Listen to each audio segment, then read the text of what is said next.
Yeah. Did you guys see the game? Sleeve McDickle did great last night. The from the league. Yeah, the league. With the thing. Yeah, that was great. I'll say I've rarely seen a performance as fantastic as Todd Gonzalez gave. I mean, he could be one of the generational greats. It could be, and it doesn't hurt him that that Mike Truck is just absolutely having a bad slump. I mean, I don't know what the hell his problem is, and but like he up against cannot get a score in. Dwight Rorchigel. I mean, give me a break, right? You can't put him up against Dwight Rorchigel. Yeah, but he tried to do it against like Tony Schmerick in like the what does he do? The Stupin Tug. So you can't really do a lot. Yeah. Tony Sheriff, Ray McShriff. Right after that, I mean, come on. I really liked the Grand Slam triple play Bobson Dugnut pulled off. Mm-hmm. That came out of nowhere. I think he's back. Mario McElrain, did you see that? Well, yeah, you got the extra point on the fake.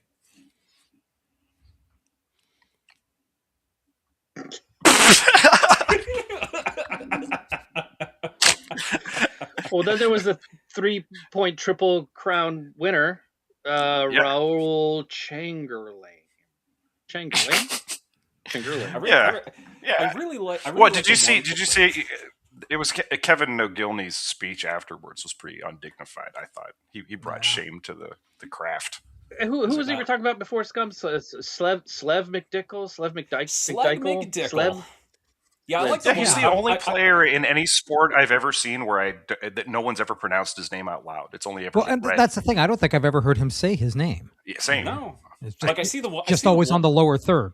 Yeah, because I see the woman in like the audience with like the Sleeve McDickle, like drawn across her chest with a sign saying "Open the Boy Safari," but no one knows how to. She's there every damn game. Yeah, it's weird. Yeah, even the away games. Especially the Where's she getting the money to travel?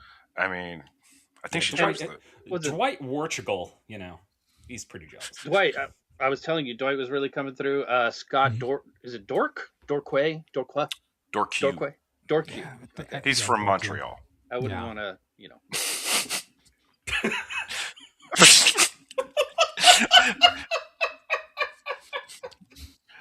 This is one of the greatest images I've ever seen on the internet. Okay, it's literally.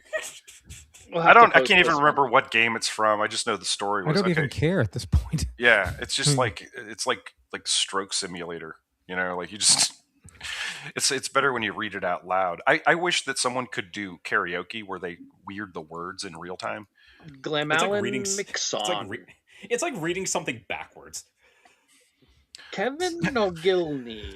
It's like so I guess this was a Japanese person's interpretation of American names for a sports game. Mm-hmm. Mm-hmm. I think it was a baseball. But were they wrong? No, they weren't. This is 100% accurate. Anatoly Smorin is just...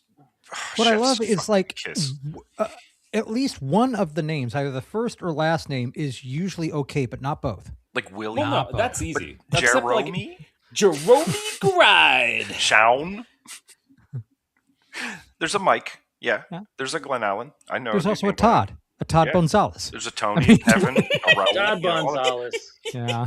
But then you get Bobson Dugnut, and it's just gold. Few of his caliber anymore. Ray McSriff. Today we're going to be talking about Ray McSriff. I hate. Yeah, I wish we were. I wish we could just. I wish we were talking about these gentlemen as opposed to the assholes we're going to be talking about today. Yeah, so we'll be back right They're after. Far more interesting in a lot of ways. Indeed, especially the backstories we could come up with. It's lore. Anyway, here's the theme song. There's no need for an artist to apologize about just giving us something that is passionate and beautiful and funny or any of those. No need to apologize for that. So the historian says it's not my business, and the businessman says it's not my business, and the lawyer says it's not my business, and the artist says it's not my business, and whose business is it? You're going to leave the business of the most important issues in the world to the people who run the country? I mean, how stupid can you be? I see all sorts of people who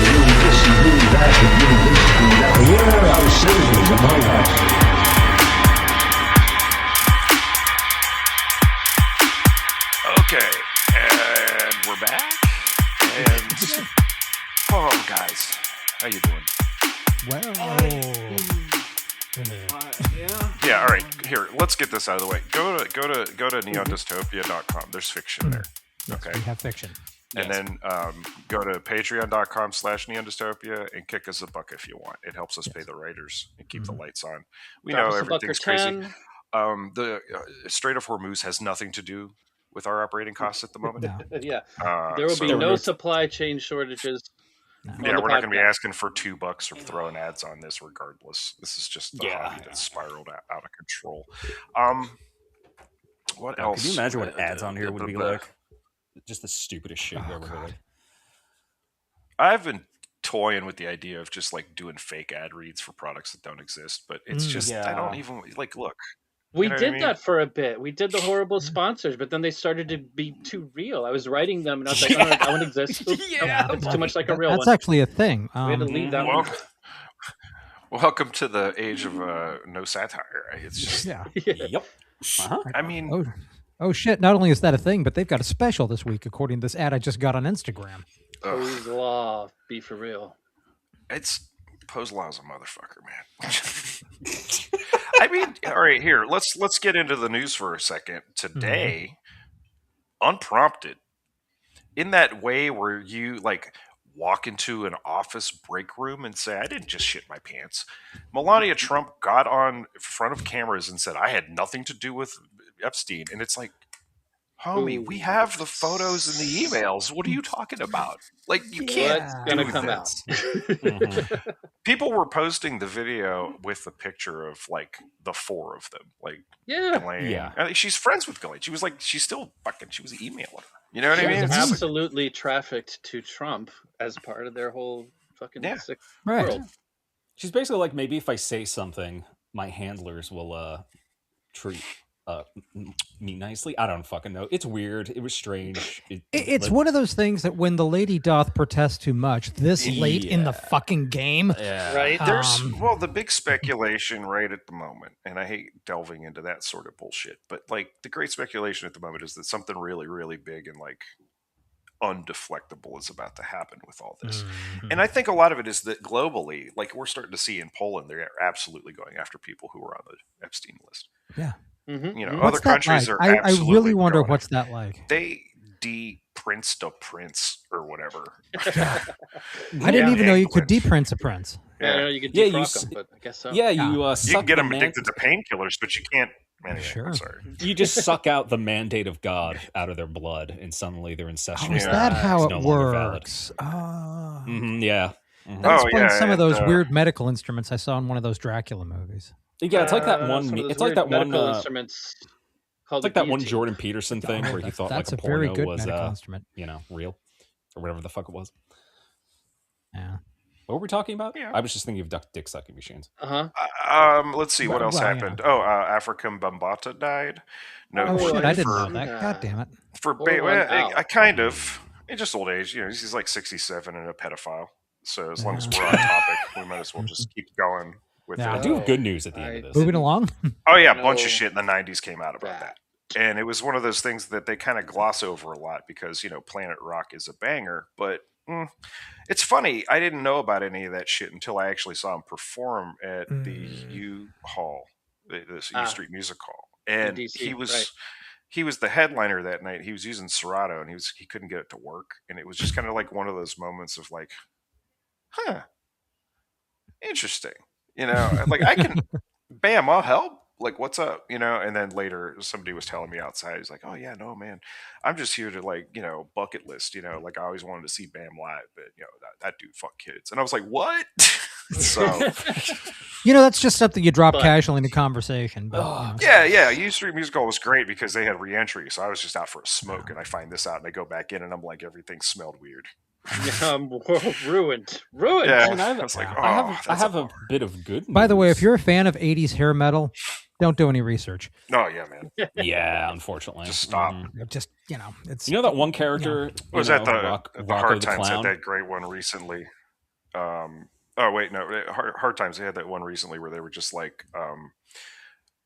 dude looks like a lady by Aerosmith sucks too bad to wonder about the implications.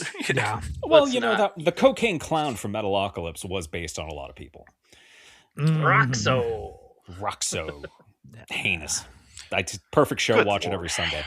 Anyway, I have good news. I have one tidbit of good news that like just happened. A guy burned down a paper warehouse where he worked because they wouldn't pay him enough, which is called direct action. We support that here. The other thing I saw that was interesting, speaking about direct action, some council member somewhere had a brick thrown through his window that said "No data centers." No. Yeah, it was in Indianapolis. It got shot up. Shot up. They were nice enough to put a note under the door after shooting. That said no new data centers. Yeah. So that's kind of some IRA level shit right there. So I think it's starting to pop off a little bit. Like as we're seeing that there are half of the orders for data centers come summer have been canceled. Yes. There's just a lot of like going on, and it's because we don't want it. Like here's the thing. If you're going to do this AI shit, make it optional. Do not stitch it into your shit because it isn't what you're saying it is. And we're going to get into this into a later episode for sure because there needs to be plans.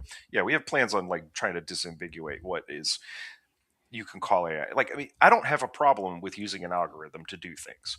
I don't have a problem with that because it's a thing where like, oh, hey, yeah, I'll get into logic and, like boost the audio of the quiet stuff, make it all the same for me. Don't make me sit in there and have to hit a bunch of buttons and fucking figure this shit out. I have other things to do. That's fine. That's a shortcut. If I had an engineer on staff that we could pay, this thing would sound great. But instead, it's going to sound like it was recorded in a garage with a lot of rusty objects in it. Yes. The punk rock ethos lives high here. I tell you. So. Oh yeah. Mostly because we can't afford anything. So. Right. Exactly. So Patreon.com/Neon check out our Patreon. Yeah. So speaking of the Patreon, that's what's up. But like, I don't know, where was I going with this? Everything sounds like it's in a basement or a garage. Yeah, right. Mostly because it is. Right. This is the Low Life podcast, folks. Yeah. This is not the High Life podcast. On that podcast they talk about Miller and High Five. Yeah, that's a podcast by Mike Truck. We don't listen. We don't respect that podcast. Yeah, Mike Truck and Dean Wesley. You have fucked this show, my Miller friend. High Life. Miller's you don't understand what you just did to me. Champagne of beers. Yes. Mm-hmm. Yeah. But you see, it doesn't come from the Champagne region of France, so I don't even want to fucking finish. No. So what are we doing? What are we doing? We're doing sports. What are we doing? We're doing so basically, okay, so how did we get here? I felt bad about constantly traumatizing the team by doing current events episodes. So instead, we're going to try something that's more of like a social commentary episode. And in honor of March Madness, we're calling it March Badness. It's basically a billionaire elimination bracket, TM.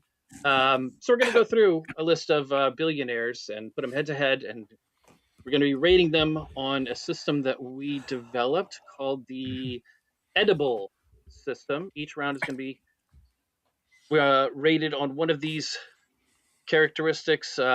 E for edible, extravagance. D, derangement. I, ineptitude. B, background. And L, lame. Just how fucking lame they are. And each round, we're going to go through and hit one of these letters, and they're going to go head to head, and we're going to go through to the very last round, and we see who is left standing in our elimination bracket. Any questions so far from the team? Because we kind of threw this together in like this is definitely going to be a little rough on my part, but listener, you have to understand. I mean, it's going to look like a Sweet 16 bracket, but we have two wild cards that we're starting off with. So basically, we're going to bleed our way down, and we're not going to do the edible for each one. The basically start with. I was going to have an edible for each one. But I do. I wrote because I don't know who's going to come up where. You know what I mean? I made sure everybody had some notes. And I don't have a lot.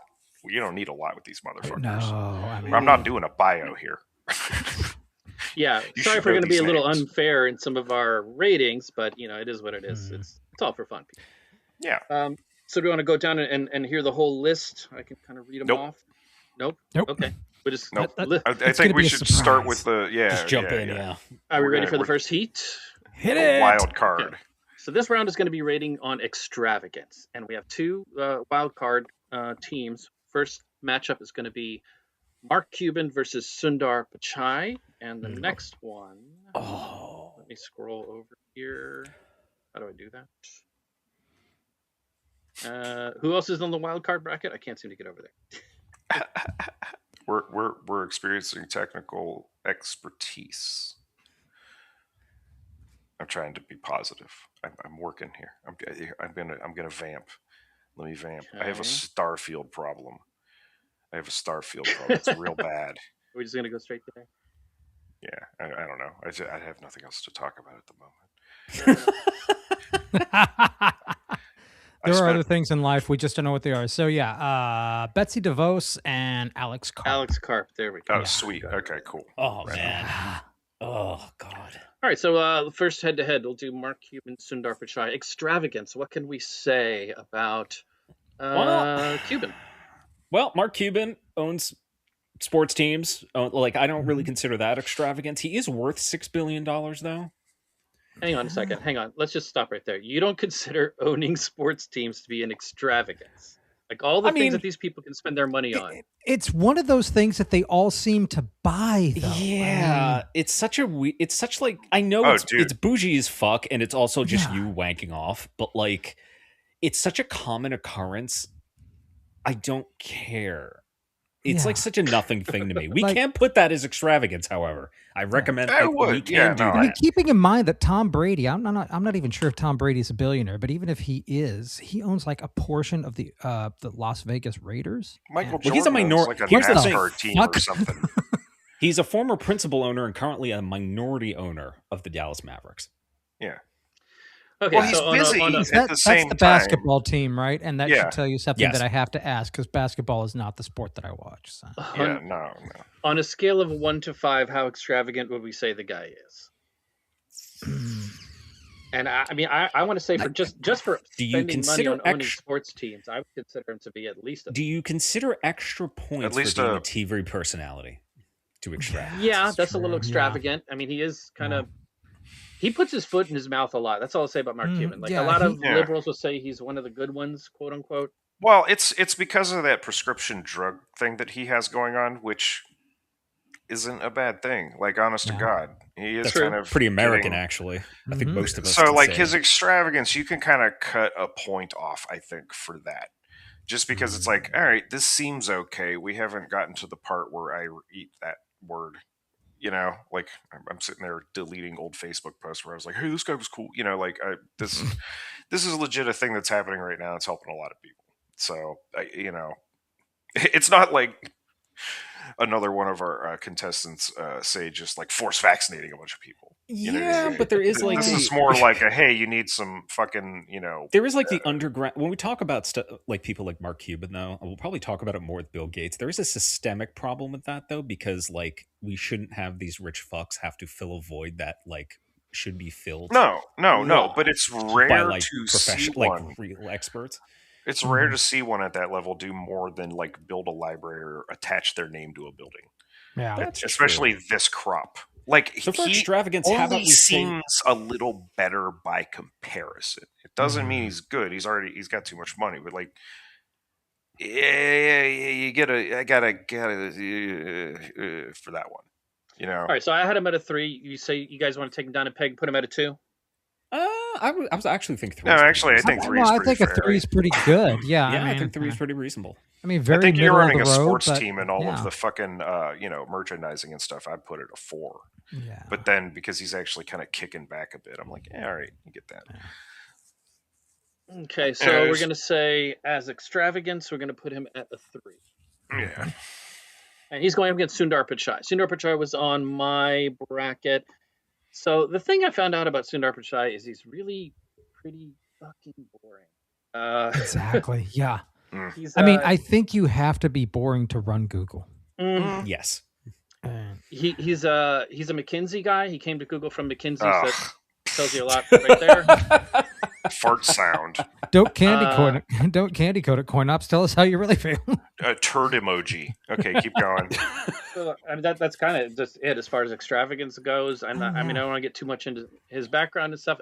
The interesting thing I find about him, both of his parents were, I guess, working class, upper middle class, something like that, from India, and they are Tamil people, so they're ethnic minority where they're from. Other than that, I really couldn't find anything about him that was the least bit just like defining or like interest. Yeah. I'm not too sure. If I'm not mistaken, isn't he on a recent that fucking Malcolm Gladwell has like some fucking corporate podcast where he's like interviewing people? A flying fucking rolling down. I'm only mentioning this. Way to bring the party down. This guy's the current CEO. He's like running shit now at the moment. Oh yeah, no, totally. Yeah, so he's the CEO of Google. I think he's the one he's interviewing, and it's just, look, if you're going to do a podcast commercial at all, doesn't have to be 35, 45 seconds long. I don't need full fucking context-filled quotes from these people talking about how, like, if you're not using AI in whatever fucking context they mean it, you're going to be you're already 4 to 5 years behind. It's like, so we could call this guy boring in a way, because I think I feel like you would have to be boring. Yeah, you'd have to be boring to be like, because you can become very wealthy by being just business ghoul, and and again, like, well, I mean, like when we talked about the fucking probably helps. Being uncreative, I'm sure, helps his career. Well, remember this guy showed up after that weird Google wine cult. Yeah, that's true. Oh God, oh God. Yeah, you're right. And he's also overseeing the whole do no evil is gone from their charter. Oh, absolutely. And also Google's fucking evil is back on the menu, boys. We'll get to that. Right now we're talking about extravagance, and so far. No, for sure. I had him at a 1. I had him at a 1. I kind of put him at a 1 or a 2 because he doesn't actually flaunt the wealth all that much, because he just. I mean, if you've ever listened to him on a podcast that isn't the one you were just talking about, like Decoder or something like that, oh my God, this is boring. It's like, you can tell that every sentence that leaves his mouth has been crafted by the PR department. I don't know. It sounds like he's STEM personified. Yeah. All right. So first wild card round: Mark Cuban versus Sundar Pichai. So now we need to decide, boys. Tax or wood chipper for Sundar? I'm gonna say tax. Yeah, I'd say tax. I'm gonna say tax the shit out of him. Yeah. Mm-hmm. I mean, as far as billionaires go, he seems pretty harmless and just. Oh, I wouldn't say that. There's no such thing as a harmless billionaire. Well, I mean, I ranked. I mean, he's backing military projects, but so are But for different criteria, everybody's doing. All the kids are in the Miltech now. Yeah. Okay, so that's pretty good. That's pretty much how everything's going to go from this point out. The next wild card round we have to qualify is going to be Betsy DeVos versus Alex Hart. We'll start with Betsy. I got DeVos. All right, so her extravagance is basically had enough to invest. Well, let's talk about it. They have at least 2 homes of undisclosed amounts. One of the homes, I believe, is in Florida, and everybody looks at it and says, what the fuck, including architects, because it's kind of like nautically themed, and it's also or no, maybe this was in Michigan. This is in Michigan. Because you know who she is. She's married to the heir of the Amway fortune. Her brother is... Oh, right. I know more about her brother. Prince. Yeah, Blackwater. Maybe we'll get to an elimination bracket with him on it someday, because he's been indicted in multiple countries for trying to get his own Air Force several times. Oh, yeah.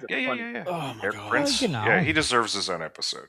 You run out of things to buy. Yeah. But she also has a $40 million yacht registered in the Cayman Islands, and that's just automatic. That's not. Let's put it this way: had enough money to invest $100 million in Theranos. I didn't know that. I actually didn't know that. We'll be getting to that in a minute. Yeah, we'll be getting to that in a minute. Oh, fuck. I didn't know that. That's funny. Yeah. Yeah, and I mean, it's just in general, it's just, she got all that Amway money, and is just devoted, when she was the Secretary of Education. Education? Yes. Just sheer amount of crimes. Oh, yeah, I also have enough, I might throw this in there, because this, a lot of these overlap, and I'm not sure if she's going to make it to the next round, but included in the extravagance, the investment in Theranos, Betsy and her husband Dick are the chief investors of the board members of NeuroCore, a group of brain performance centers offering biofeedback therapy for disorders such as depression, attention deficit disorder, autism, and anxiety. Now, buckle up, kids. This is fun. The therapy consists of showing movies to patients and interrupting them when they become distracted in an effort to retrain their brains. What? So Clockwork Orange? Clockwork Orange. Pavlov's dog? Clockwork Orange. Yeah. Oh, Clockwork Orange. Pavlov's Clockwork. Yeah, this is what she thinks to do with like her fortune. This is her idea: is to like how much is she worth? No. How much is she worth? I want a number. Give me a number. Oh, it's I don't even fucking know, man. I think six point something billion. She could shave $3 billion off and fund education in America to a way that has never been before. Yeah. She could have actually done really fucking good things, and this is why. And that's literally the opposite of what her entire thing is. Literally the most stupid fucking shit. Like, okay, listener. Okay, look. No matter, regardless of anything of what we decide, I'm all for all wood chipper. Okay, throw them all in the fucking wood chipper. Buddy. When you get really angry, you need to chill, dude. You need to control it. When you get really angry, your electromagnetic field throws off the microphone or something, and it's well, when you bend over and get too close to your screen too, you might be part of it. Just gotta lean back. Keep the what we mic need in is tinfoil hats. Tinfoil hats. You need some of that MIA's anti-10G jackets. So yeah, Betsy DeVos in round one, extravagance. Oh wow. Are you thinking it's not even like the craziest. Yeah, 3 or 4. Yeah, I'd do 3 or 4. Yeah, I'd go fuck 4. it. Give it a 5. Yeah, because I mean, like, I will say, like, she sucks, but she sucks in this way that is more in like her political activism. Yeah, like she puts most of her money into that sort of thing. That probably goes. It's not like because she wears expensive clothes. Well, they all wear expensive clothes. They all, I mean, but they're tacky looking. They literally kind of look like that, like 90s ant. Again, like a lot of sequins, obviously smells of cigarette smoke. Lack of creativity kind of ties into that. I mean, it's terrifying to like witness one of these types of true believers because like it's literally just kind of a going through the motions. Like if she could, she would wear a red cloak and like have a lizard face. Like, you know what I mean? Like if she could just get away with that, she would totally fucking be comfortable with that. Anyhow, we have her at a 4 up against CEO of Palantir, Alex Karp. So Alex Karp is like a shining example of what do you get when you take an idiot and give them an education. You get an educated idiot. We got idiot. Yes, on paper, Alex Karp is absolutely frighteningly intelligent. I mean, this is a man that has a JD. He's got a PhD. He's running one of the most powerful, like, shadow corporations in the fucking world. And he also looks like, I mean, I cannot find a picture of this man that does not look like he just rolled out of bed, put on a white t-shirt and went to work. I mean, I guess he has reached the point where he has the fuck you money and doesn't feel the need to shower or comb his hair or what the fuck ever. I mean, every picture is all like that. He looks disheveled as fuck. Yeah, he definitely looks like he spent the night in Skid Row whenever he has it's like, you know how all of these people, like, obviously some of them are very obviously trying to conjure their, like, I don't know, want looks icon, right? Yeah, they like Roxette, they've got the look. And this guy wants to be like Doc Brown. Yeah, he either Doc Brown or Albert Einstein. I'm not sure which. There's an argument. I might read this quote later. But it's the idea of like wealth kind of destroys desire, because as you or I, we all have like, oh, I would, you get a nice house and and take care of my entire family and my friends and all these things. But like when money is no longer a material thing, I guess his desire is just not to have to fucking worry about his appearance or his hygiene, or he doesn't have to really fucking think about that. And to be fair, he doesn't have to think about that. He could just do whatever the fuck he wants at this point. It's just I kind of file it into like a lack of creativity and also like just STEM personified as a human being. I mean, first came on my radar when he like decided to do a bunch of public appearances where he was obviously like speeding, like he's jacked on something. I don't know if it's Adderall he is. or cocaine, but yeah, there was pretty recently speeding because he's sniffing the whole time. And didn't TDZ play like a clip of him a month or something ago? Yeah, and I was just like, he sounds nuts. It sounds like a tweaker. He sounds like a tweaker. Yeah. You can't put them at the levers. If we've learned nothing else from World War II, like you can't be letting people on meth fucking control shit. Like it just never goes well, you know. So I don't know. For my money, at extravagance between the cultured appearance of neglect and just the appearances, the public appearances and speaking engagements where he's obviously under the influence, I'd put his extravagance. I'd say it a 4 or a 5. I would go for a 5 if for no other reason than this quote that I have here.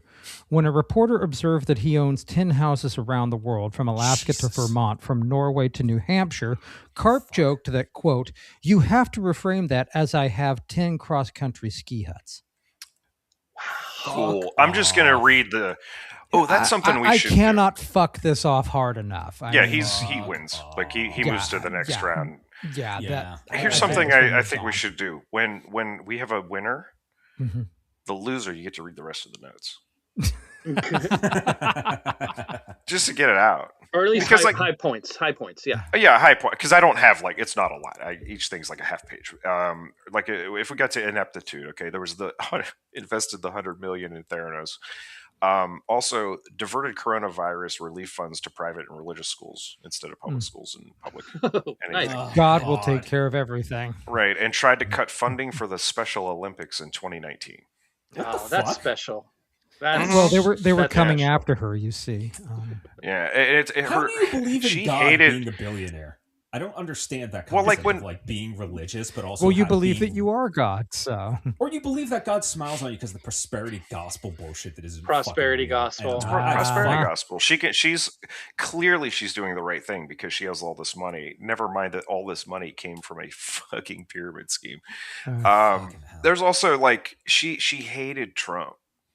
Like in the lead up to the election. Right. Yeah, she spoke out and said, this man is not good. He's not moral, et cetera, et cetera. And then the second he got elected, boom, liked everything Trump did until January 6th when she called him out for his rhetoric around the events. Resigned on the 7th, ending her service the next day, 12 days before the end of his term. So fuck her. Doesn't believe in fucking anything. None of them do. But you can't. You can't believe in something except maybe her fucking brother who wants to be big boss, excuse me. But that's all it is. He just wants, and he's just cosplaying Solid Snake. Yeah, it's like human lives. Yeah, he's like ED Snake. From the vibe I'm getting, Betsy DeVos, wood chipper. Yeah, fuck her. Yeah. No, get the fuck wood chipper. Yep. Oh, right this way, man. Wood chipper sample. Yeah, I got to figure out a soundboard. Yeah, we've been talking about it. I couldn't find my flintlock. It'd be fun. Yeah. I don't know where. Oh, there we go. Yeah. All right. Oh, there we go. Oh, there we go. Hey, that's nice. Fun. Okay, next heat. We get to the main event. All the way, we're going to go sort of left to right on the bracket here, and we'll post this bracket, I guess, for our fans on the Discord to see. But the first heat that we have is going to be Mark Cuban, who advanced, and he's going head-to-head with Elon Musk. Okay. Man. And this is for the D, right? The second letter, D in edible, EDIBL, is I went to school and I got the big D. Derangement. So let's start with Cuban, who had Cuban as far as the derangement. Where do we think? I could sum it up in a very small sentence. He's an admirer of Ayn Rand. Ooh, really? Did I... Wait, now let me ask you this. Let me ask you this. Does he like Ayn Rand in that quote? Yeah. It was incredibly motivating to me. It encouraged me to think as an individual, take risks to reach my goals, and responsibility for my successes and failures. I loved it. So he never read it. That's cool. I think he probably got the Cliff's Notes version. Yeah, he's like a weird libertarian, but like he gets it from the fountainhead. Rush doesn't bother me, with like they read it, but they've read a lot of things. Mm-hmm. Rush is also fucking dead. No, they're not. I think he's talking about the band. No, I'm talking about the band. Oh, the band. Okay, yeah, gotcha. Yeah. I had to do a mental flip too. It's like, wait, no, he's not talking about that. Fly by night away from here. Right? Oh man, that sucks. But yeah, that's all I got. That's my shot. All right, so I mean, I would say that alone, I can give that a 4. I don't know if I'd bring that to 5. I give it a 5. I hate Ayn Rand, and like I would give it a 5, and largely because like Ayn Rand could have her own episode, which would just be like 2 hours of me screaming. Just be screaming and swearing. Yeah, like the fact how much Rand has inspired. Here's what you do. No, here's what you do. Here's what you do. This is the only ethical use of AI. You get AI to summarize the Fountainhead, and you just read that report with all the mistakes. One of my favorite things that I've seen on YouTube, there's these old videos of the Mike Wallace interviews from back in the day when Mike Wallace would interview people and it was in black and white and everybody smoked like a chimney. And you by the middle of the fucking interview, you can barely see the both of them. Because Mike and Ian are just like, this is brought to you by Philip Morris. No shit, really? Even if it wasn't brought to you by Philip Morris, it's brought to you by Philip Morris. Yeah. She looked haunted. Oh, well, I think she died 5 years before she did. I will, however, say for Cuban, despite this is coming from Wiki. Fuck this guy. I did the barest research on this asshole. Despite leaning towards libertarianism, Cuban posted an entry on his blog claiming paying more taxes to be the most patriotic thing someone can do. So, you know what? Maybe a 4 is appropriate. Yeah. Yeah. He's insane, but like. But then again, he's going up against Elon, so. Well, no, they all are though. Remember, we're not trying to get him to the last round. He's clearly not the worst of them. You know what I mean? He's like bad. These billionaires suck, but like, it seems like you have a personal vendetta against him, and it's like you're not even from the state. Personal vendetta against all these people. What are you talking about? Well, I'm gonna be firm in my position of a 4 for him. As far as I'll go with a 4. I agree with that. Yeah, I agree. I do agree with that. We'll go with a 4. Right it back a little bit. I got a 4. The other guy got a suck though. Cool the temp a little bit. Yeah, but I mean, at the end of the day, he's going head to head with Elon Musk, who technically is mine, but isn't he all of ours? Yeah, I think we can say that's a 7. Yeah, this is a man that named one of his kids a mathematical equation or something. He has a breeding facility near Starbase or Austin or something where he bribes women to. A lot of them got that kind of stuff. This is not even. I didn't do research on this. I just fuck this guy. Okay. So I was. This is a guy that watched Star Trek, but unfortunately, he started with Deep Space Nine and absolutely fell head over heels for the Ferengi. I had him at a 5, but I think we're gonna have to have him at a 7. I think you're right. At least that. I mean, Jesus Christ. I mean, you can say what you want about Mark Cuban, but he doesn't own a car company and a space company. I would say being like a weird eugenicist makes you a 10.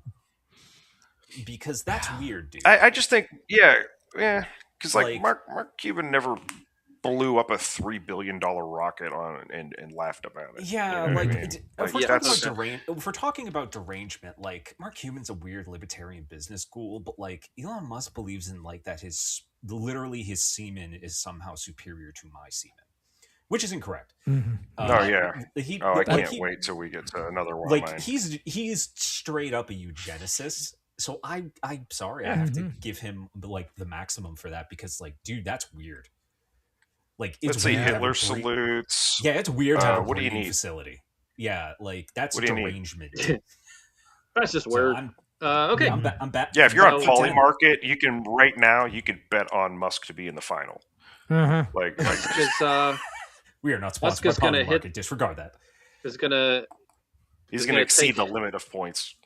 He's going to take this round. He moves on to the next round. Cuban loses. Chipper or tax? Tax. Yeah. Tax. I don't hate him enough. Sounds good to me. I mean, we got to burn fuel on that wood chipper, so we may as well burn it for the right people. Mm-hmm. All right, so moving on to the next heat on the other side of our bracket. Alex Karp advanced from the wild card round, and he goes head-to-head with Mark Zuckerberg. Oh, okay. Where are we at? Who's got so we were at Alex already. This is D for derangement. Let's go with Alex. Again, I had him kind of high up there. What do we say? I mean, the thing about Alex is that his derangement is targeted towards, like, being a shadow corporation. And, I want to know everything about everybody so we can create a grand database and keep track of the pores. Where Mark Zuckerberg is like, I just want to fuck everyone. So long as I can sell them ads. Senator, we sell ads. Mm-hmm. Yeah, I mean, I think Zuckerberg gets points there just because the net he casts is so wide. Well, yeah, I had him down derangement wise. He's like slow to understand Facebook's role in domestic and foreign politics. And for example, it's like COVID misinformation, election disinformation, Cambridge Analytica. Yeah, the fucking Burmese fucking genocide in Myanmar. If you want to read something really haunting, not one but two genocides for that platform. Yeah. Right. If you want to read something really haunting, go read any article about what it's like to be a Facebook content moderator. Yeah. Oh yeah, those guys are traumatized. Literally. I mean, those people. I mean, if you make it through the training, that says something. His derangement is that this move fast and break things, and it's like, yeah, you did, and nothing works. But you broke society. Yeah. So, you never. you forgot the third step, the fix shit. I think it's even something else too. Make shit better. When you made this thing, and I can't imagine like everything we just said that Facebook has caused. I can't imagine the mental barriers or willful ignorance he has had to set up to be able to just continue existing as a living, breathing human being. Like, it's your platform has literally caused 2 genocides.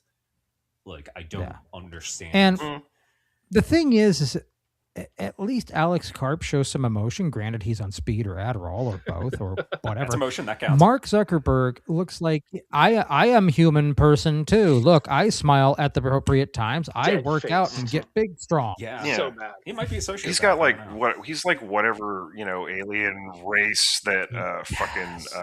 If there are lizard people, from, I mean, if we're talking, so if we're talking, and who the fuck keeps barbecue sauce on their bookcase? Mark Zuckerberg, then like look no further than the metaverse. Like that is the we were because derangement all right, fine, fuck it. Like his derangement is an aptitude. Like we're just going to repeat ourselves because he caused a genocide. Couldn't be bothered to hire moderators fluent in Burmese. The metaverse is a fucking joke. Blaming Wi-Fi for that Meta Ray-Ban failure is still one of my favorites. Oh really tech genius. You fucking moron with your mega yacht that has a mini yacht. All right, so we're gonna and probably has another yacht inside that. So. Break the rules and put him up at a 6 or a 7. I'd put him at least. He's a heavy hitter. He gets like derangement. Try and narrow in on the derangement. 8. I can go for an 8. I mean, god damn. Yeah, I won't join threads. Fuck this shit. I'm just trying to gracefully bow out.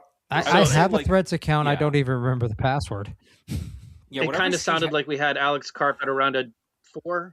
Yeah, so he's obviously blown out of the water by Zuckerberg. But I mean, that's kind of the intention in these rounds. You want the heavy hitters to knock out the smaller guys, so we advance. And Zuckerberg's going to advance to the next round, and that leaves us with the question of Alex Karp, Shredder or Wood Chipper. Wood Chipper. Yeah. All right, chip him up. Right this way, sir. Alex Chip. God, I wish I had that sample from Tucker and Dale versus Evil. Hey, look out! Okay, Jesus we had Christ. Him at an 8. All right. Yeah. Okay, so next. Moving on to the next series of heats, we have Sam Altman versus Jeff Bezos, and again, this is D for derangement. D. Oh. You know what? Actually, for derangement, Jeff Bezos is kind of difficult. All right. Scum, you're breaking up, and your camera's like frozen. Uh-oh. Turn the camera off. Might help. Yeah. Okay. Not from my end. Save on bandwidth. Okay, turn that There off. we go. Hey! Am I all right? See, now you sound fine. Yeah. Okay. Totally. You don't need... Yeah. Okay. Continue. So first of all, I'll say before we say goodbye to Scum's beautiful face, I would encourage anybody who hasn't done so to go check out the New Yorker piece with Rowan Farrow just did on Sam Altman, because it's pretty damn it. Yeah, he sucks.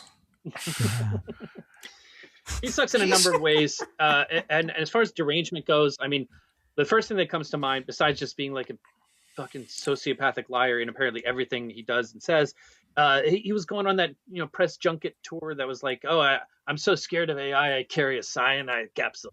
Like that's weird. Not true, but to say that in public is deranged. Yeah, that's strange, it's kind of like, I can't remember where I had read this, but it was someone that was talking about, if the person who teaches your kids at school says, well, don't worry, your kids are safe with me because I wear a condom before every class. It's like, okay, but why? And why are you telling me that? And what do you mean? Wait, what? Somebody had a photograph of Hideo Kojima, and they were just like, Sam Altman sounds like one of his Death Stranding characters. Yeah.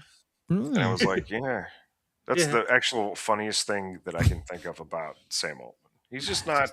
I don't like him, man. I don't. Every time he talks, he's just blue sky thinking everything, and there aren't results. His whole AI shit's imploding on him, and he's just trying to like shuffle it over, or that's all these guys do anyway. It's a circle jerk. Shuffle the deck. Yeah. Well, it also says something about the man when Anthropic was like, you know what? We kind of draw the line at using our AI to kill people. I don't think we're comfortable with that. And Sam Altman's like, no, we can totally fuck it. We'll do that. Who do you need killed? Hell yeah. Yeah, I mean, you need to bomb another school full of girls? I can get you schools full of girls. I got binders full of girls. Yeah, Claude's got a grudge. Yeah. Claude's theirs, right? Claude is Anthropic. Right. Sam is ChatGPT. Oh, that's right. Even with all that, I'm still only going to put his derangement at like maybe a 4, I'd say. Yeah. I mean, it's sort of normal billionaire derangement. Yeah, I can see his arc being a straight line. This is going to be a tough one too, because with Bezos, one day he's gonna fuck up. He's gonna fuck up, right? He's gonna think he's taking a capsule of fucking something creatine vitamins. No, it's gonna be like the future version of Soylent, where you eat it, and because like the problem with Soylent is your body's not digesting any like fibers or anything, but this thing it's going to be like one of those like little dinosaur pills you throw into water and it gets big, and you eat it and it gets into your stomach and it makes you feel like you have a full stomach. I thought it was and he's going to think it's one of those, and it's not. It's going to be the cyanide pill he's been dicking around with. I mean, he's another one too that's on like the apocalypse kick. He's got like a bunker in Big Sur where he says it's got guns and gold and like because gold's going to be worth a lot after the nuclear apocalypse. They can make bullets. You guys have seen too many movies. Yes. All they do is they listen to the same assholes, though. Like Rogan, Alex Jones, all of them. All they do is talk about like gold is the currency. They make loot boxes for the rest of us. Mm-hmm. I've got him at a 4 because even though he's kind of deranged, none of it's really original derangement. Yeah. It's boring. I agree with that. But yeah, he's up again. Actually, having said that, I'm almost going to drop it to a 3. Derangement of 3. But anyway, he's head to head with Bezos. What do we got on here? Who rented Vienna? Bezos is a weird one. Okay, so there you go. Boom. So we're done. Go ahead and move on. Moving on. Yeah, Bezos is a weird one. Bezos is also like a 10. Yeah. Well, if you got to give him a number, let's because it'll be important. I think he gets 6 for renting Vienna. Yeah, that's a little weird. That's batshit. He's trying to stuff his girlfriend into a Bond movie. He's like he paid $65 million to get the exclusive rights to get Melania on Prime. Yeah, man, that's fucking deranged. Which was not a bribe at all. It was just fair market value. He likes to fuck around with his. He's interesting because a lot of his sins, and we'll get to Amazon. Don't worry, we will, because that's mostly what my notes are about him. Because I lay all that at his feet. But when it comes to him as the guy, he's both incredibly boring, but also likes to fuck. He's one of the few cases of these fuckers just wanting to play with his money. So, like, he's been in, like, a Star Trek movie. He likes to put other people into movies. He made a space company for shits and giggles. Why the fuck not? Yeah. Yeah, that is a thing. Bezos actually owns a competing space company to Elon Musk, but no one gives a fuck about it. He put Katy, and he put Katy Perry into space. Like that is pretty deranged. It's like a and he didn't leave her there. No, he brought her back. What the fuck? Yeah, I mean, like he could have done us a favor. He's a and now she's type of derangement. Dating. He just he divorced his first wife. He took like 75%. You know what? He kind of seems who like goes on basically the anti-Bezos crusade. It's like, what would Bezos do with all of this money? That's what I'm not going to do. But he kind of feels like he's doing totally. But he's like doing the obvious things, but he's doing them kind of first. So he seems like the big cartoon dog, and all the other guys are that try to mimic him are like, yeah, me too, right, guys? Right, yeah, me too, because right, Jeff right. Bezos also is like. Bit. He's like the guy who is like he actually is strong. He's healthy. He's trying to be healthy. He has muscles, like because he didn't always fucking look like that way. Well, like he's the one. But let's talk about the transformation. He didn't start like that. He looked like a fucking dork. He looked like a normal guy. Let's just say that. Yeah. And then he's like Lex Luthor and the surgery, and he's a wannabe Lex Luthor, basically. Yeah. He's like I'm gonna. So what I'm hearing. Kind of pull it back into focus. I'm hearing like a lot of derangement, but not extravagant derangement. So I'm going to say 5. Yeah, I'd say 5. Yeah, it's not the 65 million for Melania's dude. No, he like just what he's done to the publishing industry. How he thinks he needs to be the bottleneck. Those are business that motherfucker's nothing less than a 9.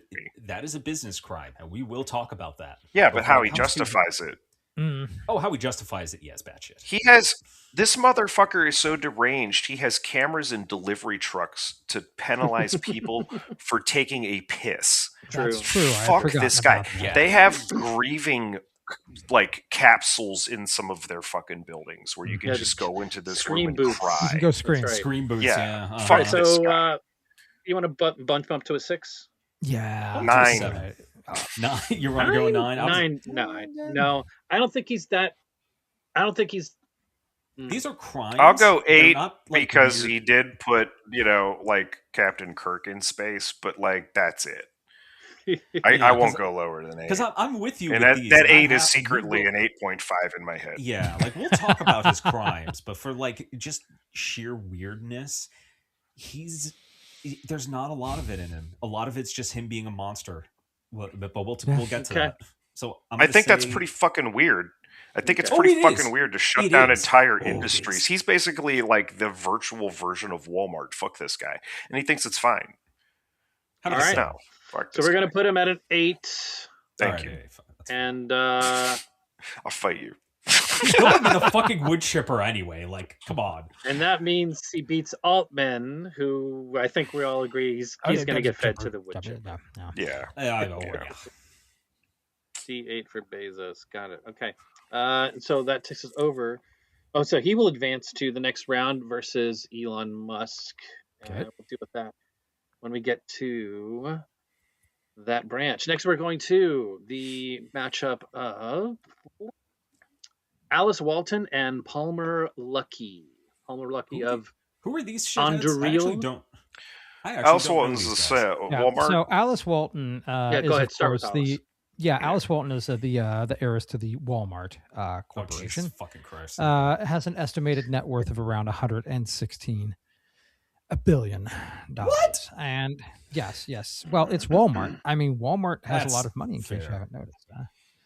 Yeah, and the reason they get to keep that money is because like they underpay everybody, and they're one of the largest causes of people needing SNAP benefits in the fucking country. Yes, the fact that you could work full time at Walmart and still need SNAP benefits tells you something about Walmart. Yeah. She also has that look about her. I mean, if you look up a picture of her, she has that look about her. I don't remember which professor this was in the Harry Potter series, but it's the Harry Potter professor that's really nice, but actually she's an evil bitch. She's got that look to her. I mean, though she did take out an ad in the New York Times. I think this was Alice Walton. Was she the one that took out the ad in the New York Times to say something. I don't even remember what it is because I just lost fucking interest. But anyway, yeah. Yeah. I mean, anybody that takes out a full page ad in the New York Times to say something, that's a type of derangement. Sure that's her. I know it was a Walton, but it's like a detachment. But there was also a show called The Waltons, so John Boy she's attached to it. She's attached to it. Yeah. But she's going up against Palmer Luckey. In case anybody is not familiar, Palmer Luckey is the CEO of Anduril, which is the automated AI autonomous drone weapon system company. But he also is the inventor of Oculus, the VR system. Which goes back to Mark Zuckerberg because Meta bought it. Yeah, and he worked for Meta for a little bit, and then he kind of got fired because he's like one of these jerk personality guys. If you've seen a picture of him, you'd realize it because he's always wearing sandals and like a Hawaiian shirt and cargo shorts. And he's like the shittiest.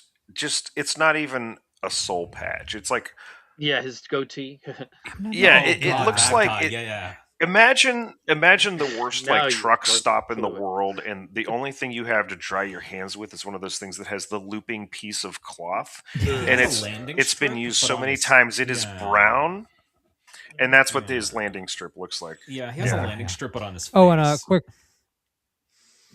a quick real-time follow-up. The Alice Walton bought a full-page ad in the New York Times for No Kings. So fuck off. She's basically trying. I think she's trying to avoid the guillotine. They're all looking for their exit strategy. Right. They're all looking for a way to say they were never about it. Whatever. Oh yeah. It's really fun to watch this. I actually take that back. That was paid for by Walmart heiress Christy Walton. So that was a totally different Walton. Well, whatever. She's on the same team. They're all playing on the same team. Yeah. She's not living in the guest house, you know what I'm saying? No. I mean, if you go to a Sam's Club, you'll see like some quote from her above the friggin' door, I guarantee. Well, wait, we're doing derangement here, though? Yes, we're talking about how deranged they are. Because we got to remember that Palmer Luckey did kind of develop the VR that kills you in real life. Yes. There was an art project, quote unquote art piece that he developed, kind of like when he found it when he got into sword art online, which love that cartoon, terrific show. But anyway, he was like, this is the VR headset that kills you in real life with these explosive bolts. Yeah. And I'm like, this guy needs to. Clearly, we're talking about him, and he's still around. Okay, we did have some rules. Like, we didn't want to talk about dead billionaires because there's enough songs written about him. Probably he should have used it. He should have used it. Why would you make something like that and not use it? So I don't know if it was ever made actual. Like, it was an actual. It was a thing that was made, but it was like an art piece. He commissioned it. He had it made, but it was like it's one of these things that people do as a mental exercise. And when you have too much money, you just like actually do it. How much is he worth? Yeah, he gets like a 6. Well, let's not stop with that because he also has like his own private navy. He has like 2 different like fast attack patrol boats that he bought from the U.S. Navy. He has 2 submarines. He has how is that legal? Black Hawk helicopter. I mean, when you have money, everything's legal. You can buy it. That was pretty stupid of me. Sorry. I mean, whatever the licensing is that has to go into that, because he's also, again, he's like trying to create advanced autonomous weapons for the military. So anyhow, for derangement, I had him at a 5. Oh yes, very easy. 5. I would even go 6 if you wanted. Yeah, because when it comes to derangement, Alice Walton is quite boring. Yeah, she's just rich. Yeah, she's just rich and like she probably has some shit on the side. I'll she's go not as far trying as to. 6, honestly, given that suicide art piece, that's Walton, what we're saying, like maybe a 3. Yeah, I mean, we don't know. We don't know what she does. Top a 3. Yeah, I was going to say we don't know what she does in her free time, so we just have to work off what we have. So yeah, $100 billion. Well, I mean, sort of like her big thing. I mean, she has been involved in multiple car accidents. At one time, she killed a pedestrian. I was just saying, like a Kennedy car accident. Yeah, well, she seems to have a problem with alcohol / painkillers / both, and driving while on them. Okay, wood chipper, just for hiring a fucking driver. Exactly. Why are you driving? And she's driving. She's like, if I recall right, she was driving a fucking Jeep. Like huh. She could buy a country. Whatever this bullshit is. I mean, this is a person who never has to drive she costs the country like billions of dollars in assistance. So she's basically laundering money. Chip her up. Yep, chipper. Fire it up. You don't. I don't think you necessarily have to wear, a flaming, fucking suit to be. So Palmer Lucky will advance to the next round. Absolutely. Going to our next heat, we're looking at Elizabeth Holmes versus Martin Shkreli.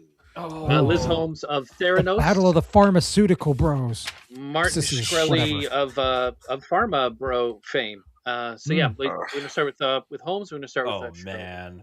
Okay. Again, we're talking about derangement. Can I just say fuck both of them? Oh, go ahead. No, I was just going to say fuck both of them because. Oh yeah, absolutely. Like I have a weird. Out of everyone on this list, it was almost refreshing to have just a grifter and not like the devil. Yeah. But like Holmes, good old fashioned con man. But she started Theranos what was it? Theranos? Yeah. Like Theranos, She started fucking Theranos when she was like 19 out of like... picture this, if you will, as someone who hates having his blood drawn.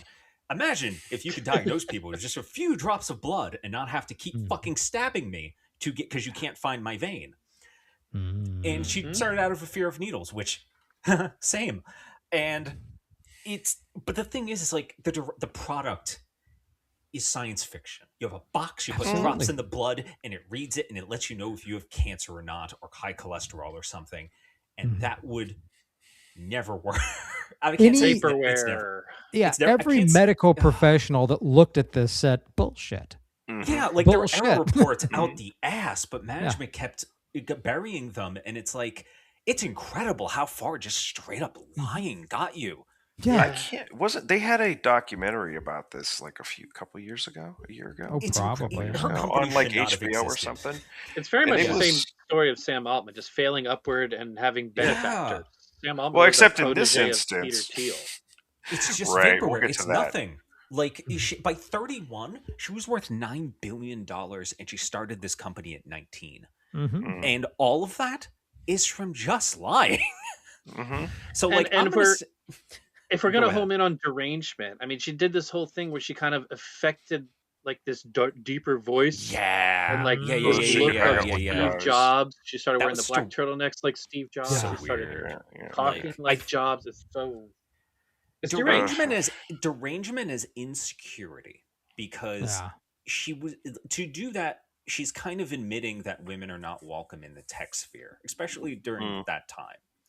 So she's kind of like basically like doing a Steve Jobs, almost like she's like just not confident in her, just presenting as just I'm Elizabeth Holmes, I'm a woman, and it was really strange to see, and it said a lot about the environment that she was kind of in the tech world, but it's such a weird thing. I listened to a long profile of hers too. I don't remember what podcast it was on, but she also had this weird like sort of thing where she was like courting older men to get their donations and like playing up being like a younger lady. It was like a real weird pseudo-sexual vibe. She was also involved with too. Her head of management as well. Like one of like she had a very serious but hidden relationship with this guy. I mean, that seems more a tactic than a derangement, though. It's not like, great, but I'm not that's just about it. That's just trying to get ahead. There's a lot of trying to get ahead as a woman in her story, and it's like I don't know. For trying to. She's infiltrating like a dork club. Yes, thank you. Yes. Perfect way to put it. She nailed it. She did a great job. Like I can't. Again, it's not like yay for her. But it's more like she did the thing. I couldn't really find anything like out of a whole host of weird assholes. I really couldn't find too much about like her general like derangement. So I would give her like a 3. Yeah, I was feeling like a 3 or a 4. Yeah. I was going to say like a 3 or a 2, especially since she's in fucking jail. Yeah. All right, let's leave it at 3. And that's like a 3. And on the other end of that matchup is Martin Shkreli, the pharma bro. Fuck this guy, wood chipper. Wood chipper his ass right now. Wait, we can't do that until we gotta score him. I'm gonna give him he needs to win. I'm gonna give him a 4 just because of Wu-Tang. No, I'm holding his head to the blades. Talking derangement, I guess the most deranged thing besides swindling a lot of investors and people out of money and committing securities fraud just repeatedly. At one point, he argued to a judge that he should be released early from jail because one of his pharma companies was like integral to COVID research. So that there's a little bit of a derangement, but like a planned derangement. I don't think he really believed that. It's just something he said. Yeah. But paying $2 million for an unreleased Wu-Tang Clan record. Now, I fucking love the Wu-Tang Clan. Okay, and I will say that Martin Shkreli is a hometown boy. He's Coney Island. He's New York, so I'm sure he loves them too. It's pretty goddamn extravagant to pay that much for fucking unreleased record. We know, all of us, that Wu-Tang is for the children, and he deprived Wu-Tang from the children. Yes. So, before we close the book on that one. So, as part of the crimes that he was convicted of, the government seized the Wu-Tang record they paid $2 million of, auctioned it off for $4 million to a SPAC, a special acquisition company, basically a group of investors who wanted to buy this together. They paid $4 million for it. Who then later went and sued Martin Shkreli because he had disseminated digital copies of this unreleased album to his friends. So that there's some of them out there. So I will say, like, I don't know, like I love and I hate this guy. I would say I'm going to give him also, like a 4 for derangement.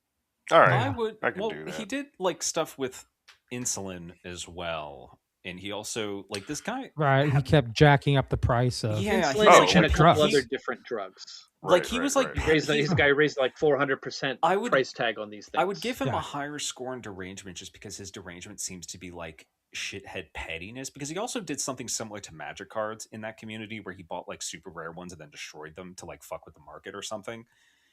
And he also did this, and we could say he almost basically did the same thing with insulin, where he just jacked the price up because it would benefit him more, even though like I'm sure he's not that stupid to not think that people will die without insulin.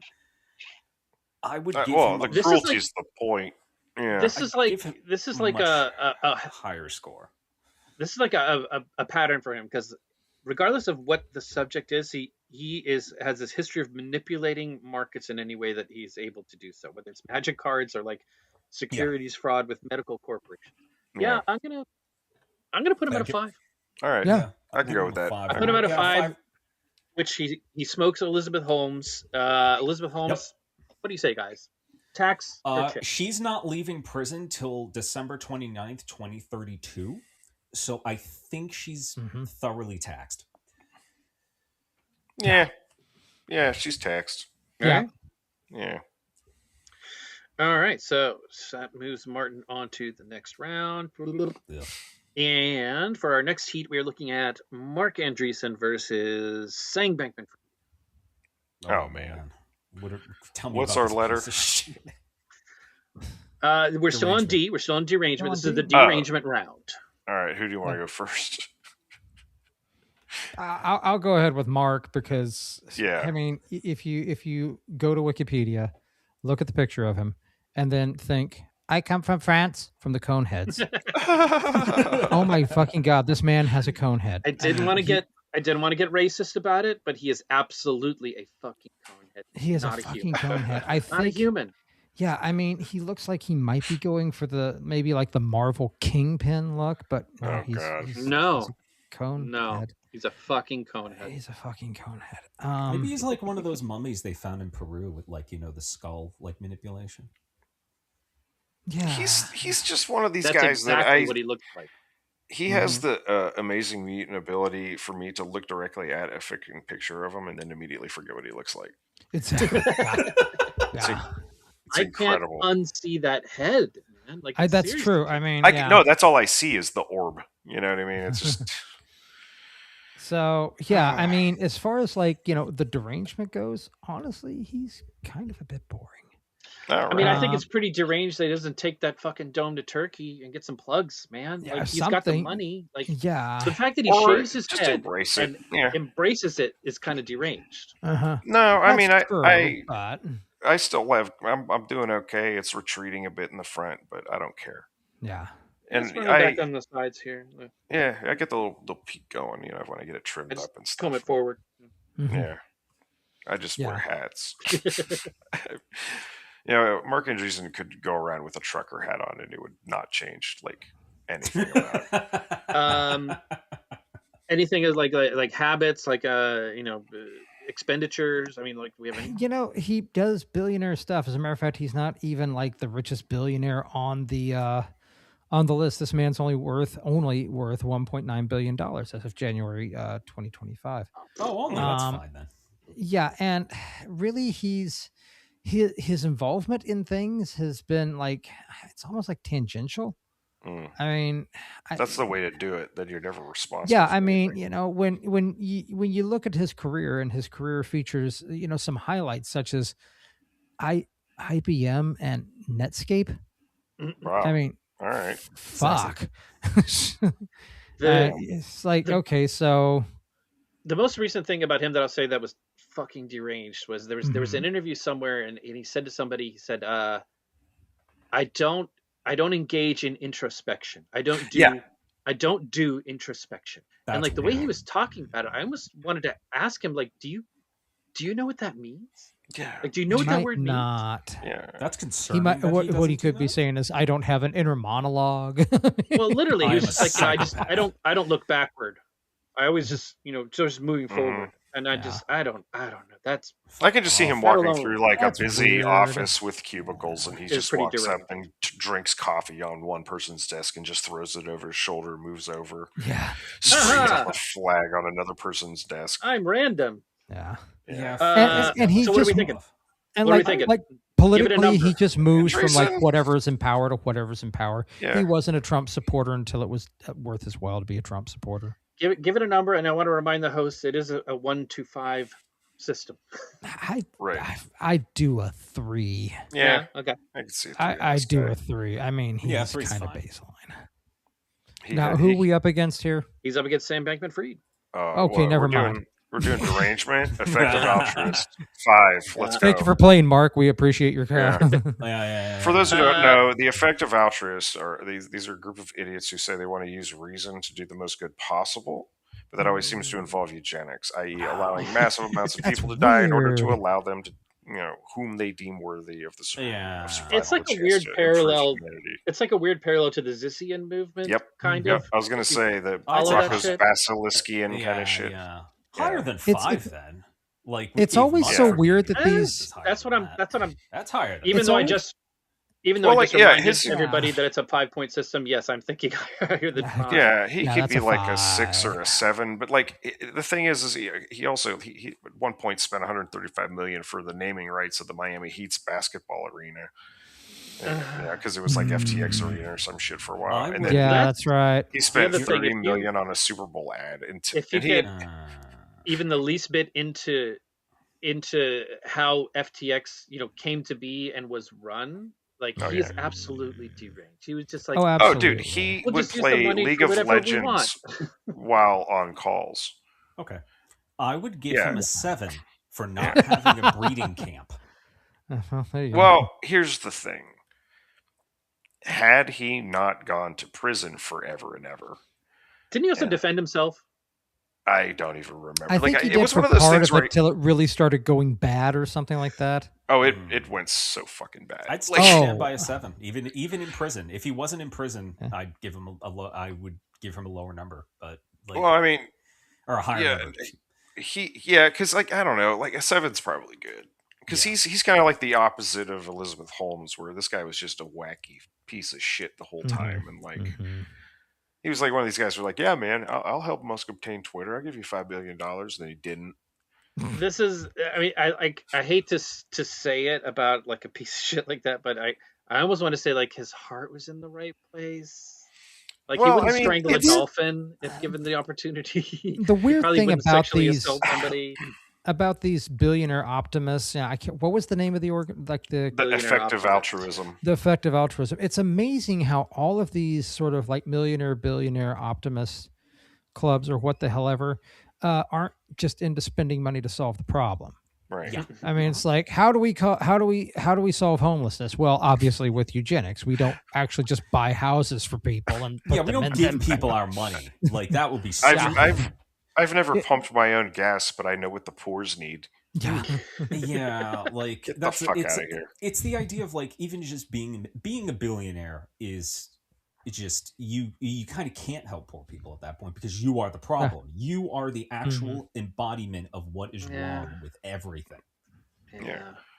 And right. Most of the money's not like liquid anyway. So he it's all made up. It's all made up. And that's why I never understood why we had crypto. It's like, we're already doing that. What the fuck? Anyhow, Mark Andreessen gets squashed. Yeah. Wood chipper. I don't give a shit. Fucking Andreessen? I don't know. Where's he at? Tax him. Yeah, I'd say tax him. I mean, he might be okay with it. He's probably one of those guys that's like this is one of those where if you just tax him like at the normal tax rate, he's not a billionaire anymore. He becomes a millionaire. Yeah. Okay, so it tax just him. It just becomes a regular asshole. Yeah, it just becomes a regular rich asshole. Tax him and put him on parole. Somebody explain to him what introspection means. Moving to our next heat, and these are the last two heats that are in our D of edible. We have Tim Cook versus Peter Thiel.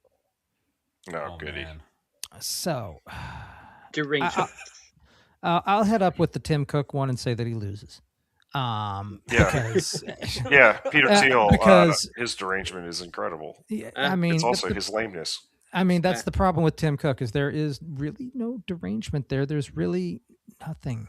He's like a corporate survivalist. I mean, he's just trying to like keep Apple in the game, kind of. That's exactly what it is. And as someone who listens to far more Apple podcasts than I probably should, I know far more about Tim Cook than I probably should. I mean, I'm not an expert, but when Tim Cook does something, I hear it like 3 times that week on various podcasts.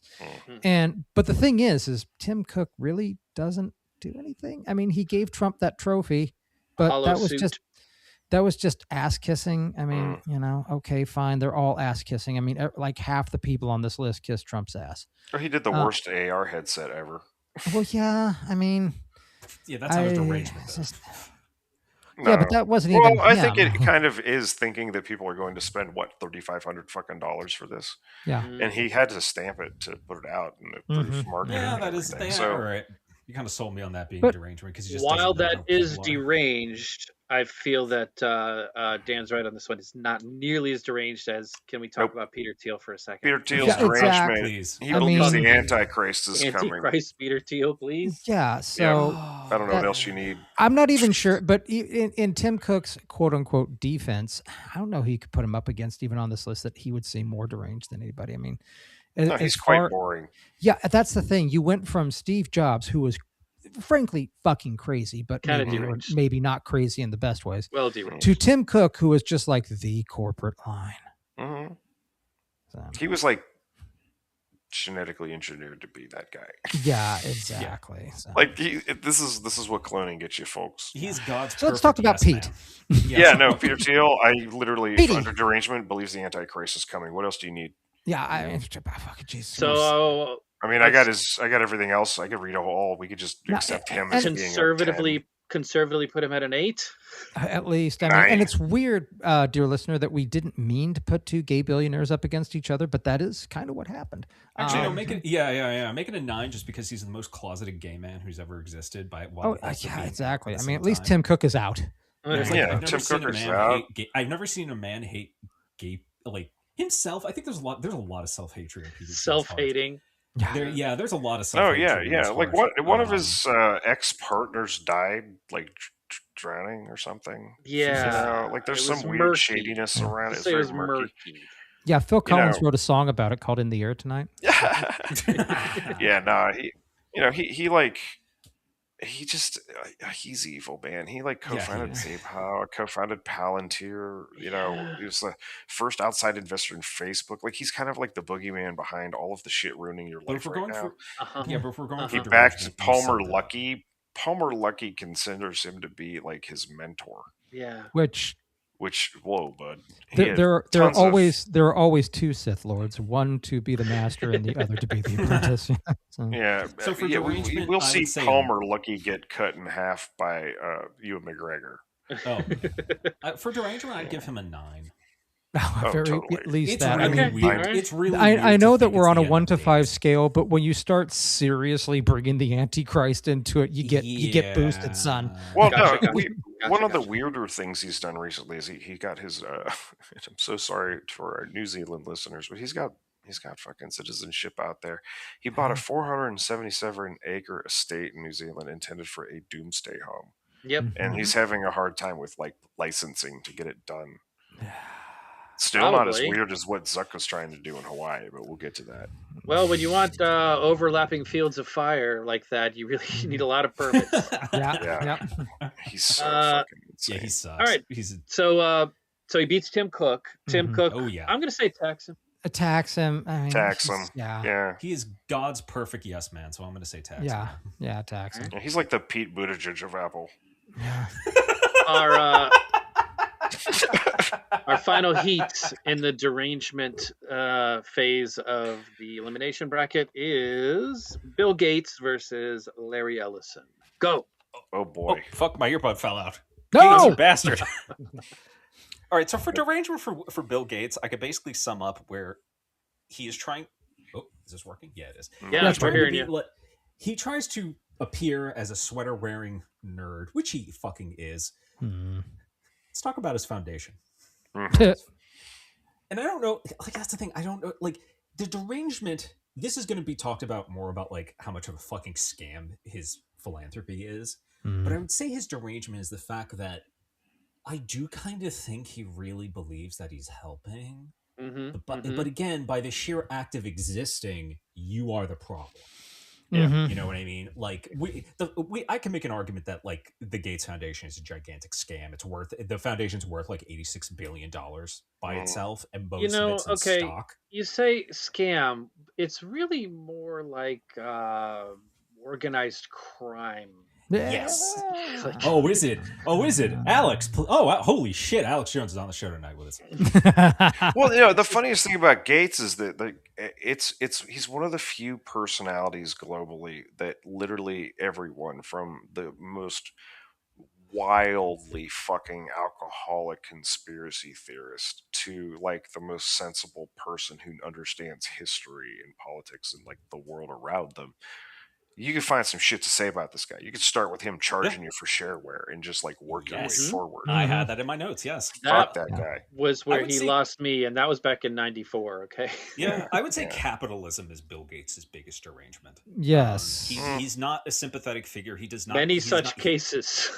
Yeah, like he's not. He didn't like. Yeah, his shit was made in a garage, but his family were fucking lawyers and doctors and shit. Like he was money. Like I would make fun of this person, and I still do. But like. He's born on third and thinks he hit a homer? Is that one of those guys? Yeah, like his biggest derangement is just money over all else. And that's really what the best argument I could give for how fucking weird Bill and Gates luck. is. His position just have access to fucking computers that young. Oh yeah. Yeah, and his mom was on like I can't remember. She was like she wasn't on the board of IBM, but she was connected to it. Yeah, there was a lot of connections with once again, the self-made millionaire had all the connections that they needed to. And I'm sure he believes the self-made millionaire shit himself. So, like, I would also count that as derangement, as he believes. Good point. Mythology. Right. I want to see someone make a rival company called Macro Hard. Yeah. What do we? I mean, that's a funny nothing joke else, until Elon Musk tried to make it. Yeah. Oh, did he? Yeah, it wouldn't surprise me in the least. He did this like long ass tweet where he put it out, and then at the very end, it's like, "Get it, Macro Hard." It's like the opposite of Microsoft. Fuck off! Wow. When you have to explain the joke, Elon. Yeah, he just doesn't. We'll get to his ass. We'll get back to him. So, does that exonerate me for coming up with it? A number on it for Bill Gates derangement. We're looking at it. What 4, 5? 4. Yeah, 5. 4. At least a 4. 5? Yeah. Yeah. 5. Yeah. All right. Yeah, 5. He's been doing it long enough. Yeah, that's true. I mean, this is the same guy. I mean, he's probably a 7 or 8. Yeah. Yeah. Well, there is the Russian hooker thing and the Epstein files, but all of that, Oh well, yeah. There's that, a lot. That time when he asked about. There is that time that he asked about which drugs he might be able to surreptitiously slip to Melinda because he might have given her an STD. Mm-hmm. Oh yeah. He's like a real classy. Real classy. Yeah. Real classy, Bill. Yeah, you fucking weird ass nerd. See, that's the thing. You forget about the shit. You forget about the shit they do in their free time because most of it we don't know about. Mm-hmm. So 7 give on him that. A 7. Yeah, give him a 7. Yeah, let's go with the 7. Okay. All right, and he's up against Ellison. So Larry Ellison. So let's Larry talk Ellison. about how deranged this motherfucker. Yeah, so that's the problem. He's up against Larry Ellison. And if you're not familiar with the name, this is a man that's in charge of a company called Oracle, ORACLE, which is short for one rich asshole called Larry Ellison. And that's old. I mean, if you've never heard that, welcome to 2026. This is a man that would really, really like to be Tony Stark. He would like to think he's Iron Man, and he dresses like Steve Jobs. He's yet another fucking billionaire that dresses like Steve Jobs. Find a picture of Larry Ellison, at a presentation or wherever, where he's not wearing the goddamn black turtleneck and just fucking. Isn't he the one who's like starting to pull a bit of that McAfee? He's kind of starting to look a little McAfee. Oh yeah, the dude was crazy to begin with, and it's just starting to catch up. I think one of those rat-like billionaires. Yeah. Yes, you're right. Yeah, he's got like the weird goatee thing going on and shit, and the wispy hair and shit. Got a lot of work done. Why do so many of these guys look that way? Like just dye the whole thing too. Yeah, I'm just saying. Yeah. I don't know. It's but so yeah, Ellison. Bad dye job. I mean, to get into Ellison's derangements and sins, I mean, you have to go back so many years. I mean, I work in IT. I have been involved with computers since I was 10 years old. And every time I see something about a company buying new Oracle stuff, it's like, what in the fuck are you doing? You're what does he have on you? Yeah, exactly. I mean, I can understand you had Oracle stuff as a legacy. What are you doing to get off that shit? You're getting off that shit, right? I mean, we can get you into rehab, something. I mean, I could do an entire show on Larry Ellison. He's just one of the bigger pieces of shit in the world. I mean, this is a guy that was just champing at the bit. I'm going to buy TikTok. I'm going to buy TikTok. I'm going to buy TikTok. Yeah. I mean, Christ on a crush. And he did. He bought TikTok. Good job, Larry. You got TikTok now. What you doing? What you doing with it? Oh wait, I don't care. I don't give a fuck about TikTok. It was definitely one of the most nakedly open, like inside baseball, like self-dealing things that happened in the last 2 years. It gave his ridiculous. son an entertainment empire or something like that, or basically, you want to work in Hollywood? No problem. I'll just buy a studio for you. Yeah, he bought what, CBS? Yeah, I think that's why CBS is imploding, and with why they got Barry Weiss at the helm. Yeah, it's very similar to the problem. I don't know what it is. Whiskey Fridays, buddy. Whiskey Friday. I don't know what it is. There should be a specific name for this because we have the Dunning-Kruger effect, which is like, I believe that's the one, which is the one where you believe you know more about the thing than you actually do. Is that Dunning-Kruger? Is that that's when you're not aware of how dumb you are. Okay, so anyway, there needs to be a spatial version of that for rich people because these rich people. It's the Milton Bradley. I like the Milton Bradley Doug effect. The Milton Bradley monopoly effect. Right? Yeah. Because they all think that they all think they're brilliant. They must be brilliant. They're obviously brilliant because look at all this money. You think you get this kind of money from being stupid? So naturally, I can run an entertainment company or I can run a television network because I've never done that before, but I've got all this money, so it'll be fine. It's the same shit with the prosperity gospel, except like a business school, right? Like instead of religion, it's the idea of like, well, clearly I'm doing something right because I have more money than God. When in truth, it's like, no, you're just a fucking idiot who got lucky. Like that's literally it. Well, and Dan, like you said that, like the other side of it is that in this country, one of the things that we revere kind of as I don't know, like one of our main things is rich equals smart. Yeah, exactly. And it's not the case because a lot of the rich is inherited at this point. We've seen generations of it. You know what I mean? Yes. We haven't quite gotten to the Habsburg jaw yet, but like, no, that's a myth. That's a myth that they've been propagating in this country for a very long time. Right. Yeah, I would say it comes hand in hand with the Protestant work ethic. It would definitely I think, and all the puritanism and entertainment and shit. You know what I mean? All of this is just kind of coming from the same place. I think it definitely had its origins during the industrialists of the late the 19th century, early 20th century. The robber baron era. Yeah, because those fuckers made libraries and shit because they were all taught in the humanities. They were still pieces of shit, but they were just nerds in a different way. And well, I mean, to be honest, they made those libraries, those concert halls to wash the blood off their hands from all the exactly, absolutely. Well, they were also experts. They were experts in Maslow's hierarchy of not getting assassinated by the people they employ. You know, it's If you give them here's the problem is that we don't have our dog and pony show is AI generated, and the bread and circuses. It's all circus, no bread. You know, we're just they couldn't even do bread and circuses right. They made it bad. Yeah. Yeah. Exactly. And they're you like this slop, and then they literally made slop. So taking all that into account, if we had to put a quantifying number on it for Larry before we rate him, let's also remember that in the last 7 days, Oracle laid off 30,000 people. Yeah, that's what I'm saying. And laid them off by literally just sending them an email at 6 a.m. They sent them an email at 6 a.m. and said, "I'm sorry, you don't have a job anymore," basically is what it said. There are multiple violations of U.S. law here because there's this thing called the WARN Act. So I'm sure there will be lawsuits, and I'm sure Oracle will lose millions of dollars, which is great, except they're in control of billions. That's what I'm saying. True, punishable by a fine is Have you considered that it's the end of the first quarter? We really need to bump those numbers up. Yeah, we really consider that. I mean, we just bought TikTok, and we're going to have to eat that cost somewhere. We're ruining this network. I want this guy to be turned into short rib barbecue. I hate this fucker so much. Yeah. All right, number for derangement. Yeah, he sucks. I got a 7, 8. I got to go at least an 8. Yeah, 8. Yeah. I mean, all right. So if we feel solid about an 8, then he beats out Bill Gates. Yeah. I mean, no, that's fair. Whatever Bill Gates has as a number, at least go one higher for Larry. Bill Gates, like I said, Bill Gates is tough because he's got the time. He's he's 70, so the shit he has. If we're talking about just sheer derangement, I give it to the other guy. Bill Gates' sins are all financial. All right, so then the question is, you're gonna, but keep in mind, Larry Ellison has got the fucking anti-aging gene because Bill Gates is in his 70s. Larry Ellison is 81. Whoa, I did not see that. He was born in 1944. He's got a lot of work done. Yeah. Okay. So he advances to the next round, and that completes our derangement round. Right.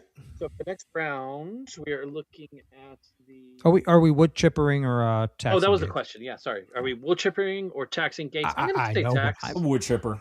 Tax. No, I'd say wood chipper. He did a sex crime. That's true. Yeah, that's right. Wood chipper. You're done. Yeah, wood chipper. Yeah, sex I forgot crime, about all his sex testedness. At one point, at one point there was a corporate a corporate memo that said we can't leave Bill alone with young female interns or young female partners anymore because when you hear the story of how he courted Melinda, I just want to sit down with Melinda and it's creepy. I have one question. Why? Where on the doll? Why? Yeah, it's why.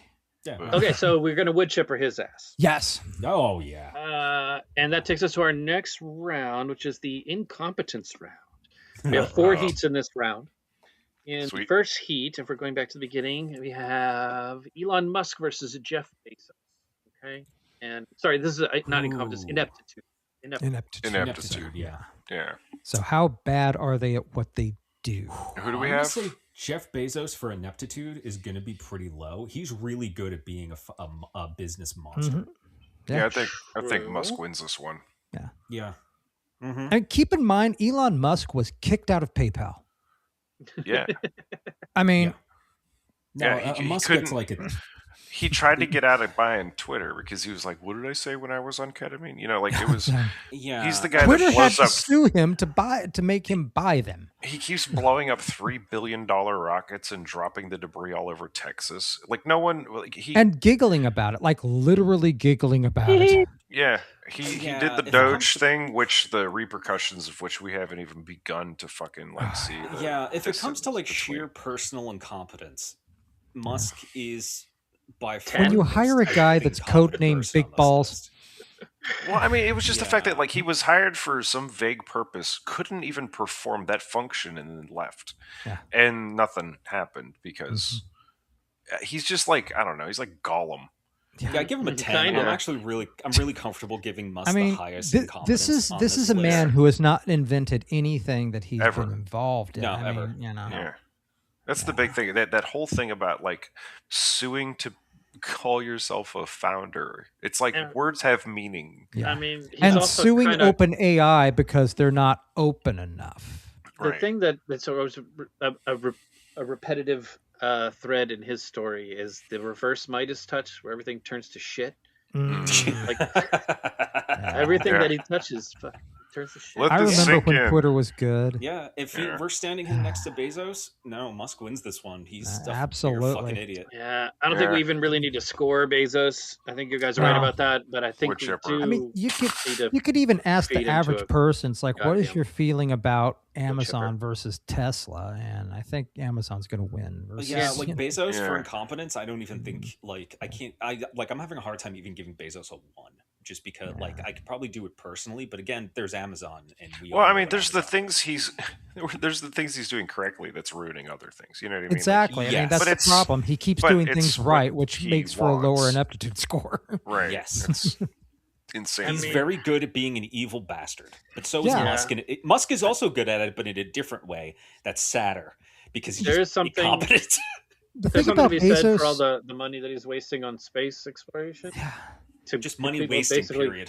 Up above the clouds, it's not even really space, but but I'm talking about Musk. I'm sorry, I can't. But considering how far Musk is with the same metric, he definitely beats him for incompetence. And the thing about Bezos and Musk, the thing about Bezos and Musk, when you look at these two people, it's like, what the fuck, you evil assholes! Neither of you have a volcano, like a fucking a volcanic lair.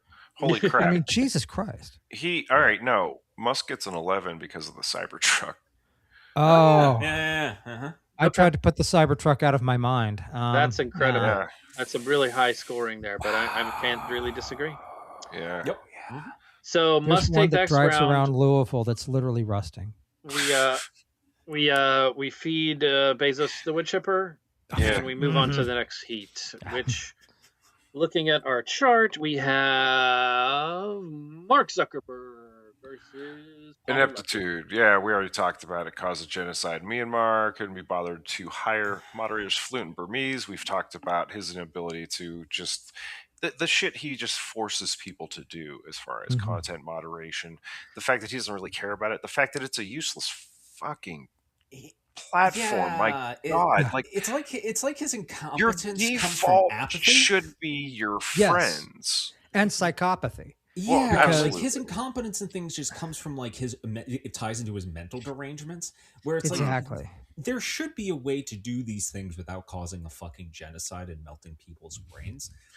Yeah, there is. You just have to train local people, but he doesn't want to spend money to train local people. Like it's and very the thing simple. is he doesn't train them properly to the problems. The whole thing about like the Facebook moderation team and like the hell that they have to go through and the fucking videos that they need to watch to, I guess, in order to desensitize them for something. It's like, you don't have to do that. I mean, there are other ways to train people to deal with really bad situations. All you need to do is walk on down to your nearest 911 dispatch center and look at how they train people. Yeah. Because these are people on the phone with other people while they're getting shot at, or while they have been shot. These people talk to people while they are dying. Yeah. And so again, I mean, you don't have to show them all of these videos of vile shit and traumatize these people for the lulls. Oh yeah, Dan, remember though, those people who he's paying like peanuts to watch like snuff movies. Yeah, they're just slaves in an office building. So absolutely, yeah. I mean, Well, there's also like I happen to be a fan of like VR, but more for kind of the gaming or even certain passive media is kind of enjoyable with it. Seeing a square pusher music video in 3D or in VR is pretty fun. Yeah, that'd be cool. You know what I mean? The fact that like at the time Zuck was pushing the metaverse, there were games that existed in VR where you had a full body. And he was just making you look like a me. And the fact that Nintendo didn't sue him is I don't baffling understand why they didn't, because that's a slam dunk. They sue everything. Nintendo sues everyone. And you know what? I think because they didn't, that's why Pal World exists. Yeah. That's why No Man's Sky is doing Pokemon shit now. Yeah. Oh yeah, because can't. Right. Yeah, because Nintendo can't patent the basically pocket monsters in that, like, the type of game that is. They couldn't patent it. Yeah. And that just came out, I think, a few days ago. So, like, go wild. And so, but my point is that like Zuck saw this amazing, 6 degrees of monitoring a situation and decided we're going to stick you in a stationary room with no arms or legs. Yeah. And or maybe arms but no legs, and you're just going to do office shit with this. If you look at any of the internal communications, you see again and again where he tries to abdicate responsibility for making any decisions about anything, constantly Apathy. denial of how important their platform is to communication and shaping world events. It's just ridiculous. And it's not just apathy. It's if he doesn't. Yeah, and it's not just apathy. It's someone else has made the decision, and if it's a bad decision, he can fire them, and he didn't make that decision. They made that decision. Yeah, it's weirdly fascistic in that he's just like this figurehead, and they're trying to make him happy, and he keeps the ones he likes, but he doesn't really have a vision.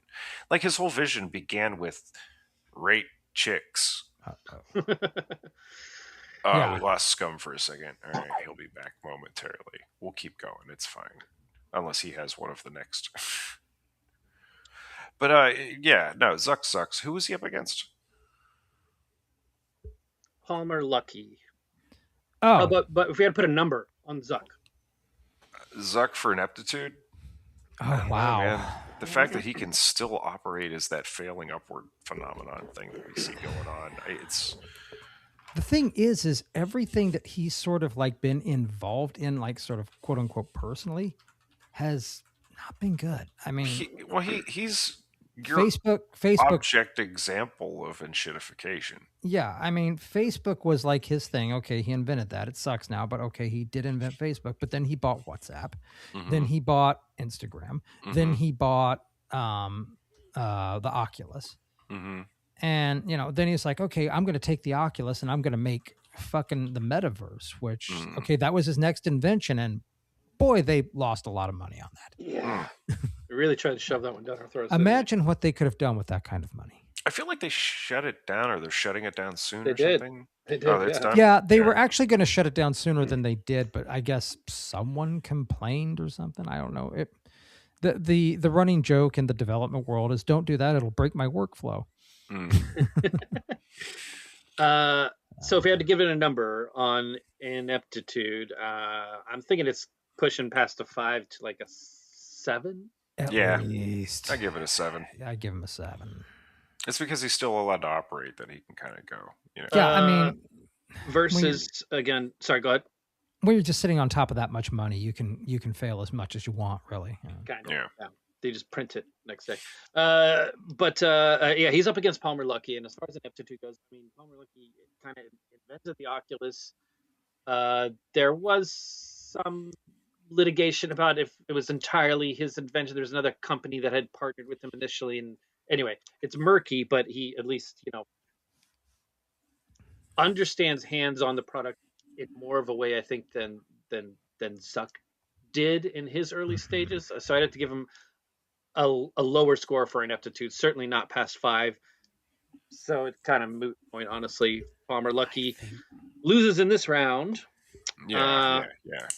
And we need to I'm decide. Okay, well, you can help us decide. Back with some more of those wood chipping beats. Palmer Luckey, wood chipper, or tax? Oh no, I don't know who the fuck that is, but if that. he's a billionaire, fucking wood chipper him. I don't care. I mean, no, it's Palmer Luckey. He's got the chin strap, spike VR headset, autonomous weapons, Hawaiian shirt guy. He sucks. He fucking sucks. We need to put him specifically in the wood chipper that barely works and has a lot of white smoke coming out of it while it's running. We're gonna get the guy they got at during the Nuremberg trials to hang Nazis, who was drunk for all of it and was bad at his job. There That's you who go. we're going to get for the wood chipper operation. Right on. Works for me. Modern problems require modern solutions. And whiskey. And alcohol is involved, as always. Looking at our next heat, we've got who's up? Martin Shkreli versus Peter Thiel. Ineptitude. Oh Christ! Ooh. Oh man! Well, only one of them went to jail, but yeah, one of them went to jail. But like, does going to prison count? Thiel accepted. Okay, Thiel accepted $40 million from Epstein and corresponded with him for like the 5 years before his death. He's also like connected to like Musk and Zuckerberg because he was, fucking co-founder of PayPal. He's basically the one that like said, "Hey, no, Elon, you can't call it X." And now look at us. He was also the early investor in Facebook, like the first outside investor in Facebook. He's the mentor to Palmer Luckey. He's like a huge, massive net fucking negative because like I call all of those things ineptitude because they have spawned nothing good. Yeah, if you look at it that way. Made him. Yeah, I mean that. Yeah, I don't know. Wealth isn't a standard here. Yeah, like you can make money doing dumb shit here. Look at like Musk listener. Let's spoilers. Yeah. You're gonna notice that we haven't mentioned Trump, and it's just because my God, are you kidding? Like, what's the point? He'd win. Like we had to keep him out of here. There's a couple of them we dropped. We'll talk about later, maybe. But like, this thing is this guy's still in operation. You know what I mean? He's still behind advanced autonomous weapons. Like he's inventing problems that are extremely mortal problems that we haven't even had to deal with yet. Like we haven't seen an autonomous gun platform walk its way through downtown yet. But it's on the one hand, on the one hand, I would have to say he's not that inept because the things he tries to do for the most part seem to work out. But they exist. Yeah. But this is the way he goes with his science fiction. His ineptitude is the fact that he's all STEM, no arts. So, like, he's not seeing the stories as warnings. He named the company fucking, like, whatever. He was part of Palantir, like Andrew something. Palantir, yeah. Yeah, I read all the same books and got all the wrong conclusions from them. Right. That alone. Wait, that's a better argument, though, for ineptitude, is reading incredible works of art and fiction and humanities like the fucking Lord of the Rings and not understanding a goddamn word of it. I would actually put that more in line for his ineptitude than anything else, is digesting the same things we have all come to enjoy, but taking the wrong messages for it. And I know a lot of these shitheads do that. Like, what if he's like that stoner? He's like, dude, what if it isn't a warning? He takes it to a next level because he names his shit after it, and it's like, why the fuck would you name something like, what is it, Palantir? Or like, why would you name something after the bad guys like fucking Seeing Stone? Like, I don't understand. The other thing with him too, I don't know if you're following the, and this may be a little bit more deranged, but also I think ineptitude plays into it. He was doing that lecture series on the Antichrist. And by the way, Greta Thunberg is a good. Yeah. Without even like a shred of self-awareness, he's going around for some reason giving like lectures about the Antichrist, and it's like a select people who can get tickets to it. Why? What is the point of that? Why was he There's like TED Talks for crazies. Honestly, I could have filled out every single letter. TED Talk for crazies. I could have actually just felt like 4 of the 5 criteria here as believes the Antichrist is coming and just been there. Yeah. That's it. Yeah, pretty much. Yeah, that's more of derangement, though. I would actually, for his incompetence, I would say like reading these things and taking nothing of value from them, like or the wrong message ineptitude from them. Okay, for his ineptitude. I would put that as a solid. I don't know. I think that's like really fucking stupid. So I would put it at like a 7. Like just like 7, 8. How do you not understand this?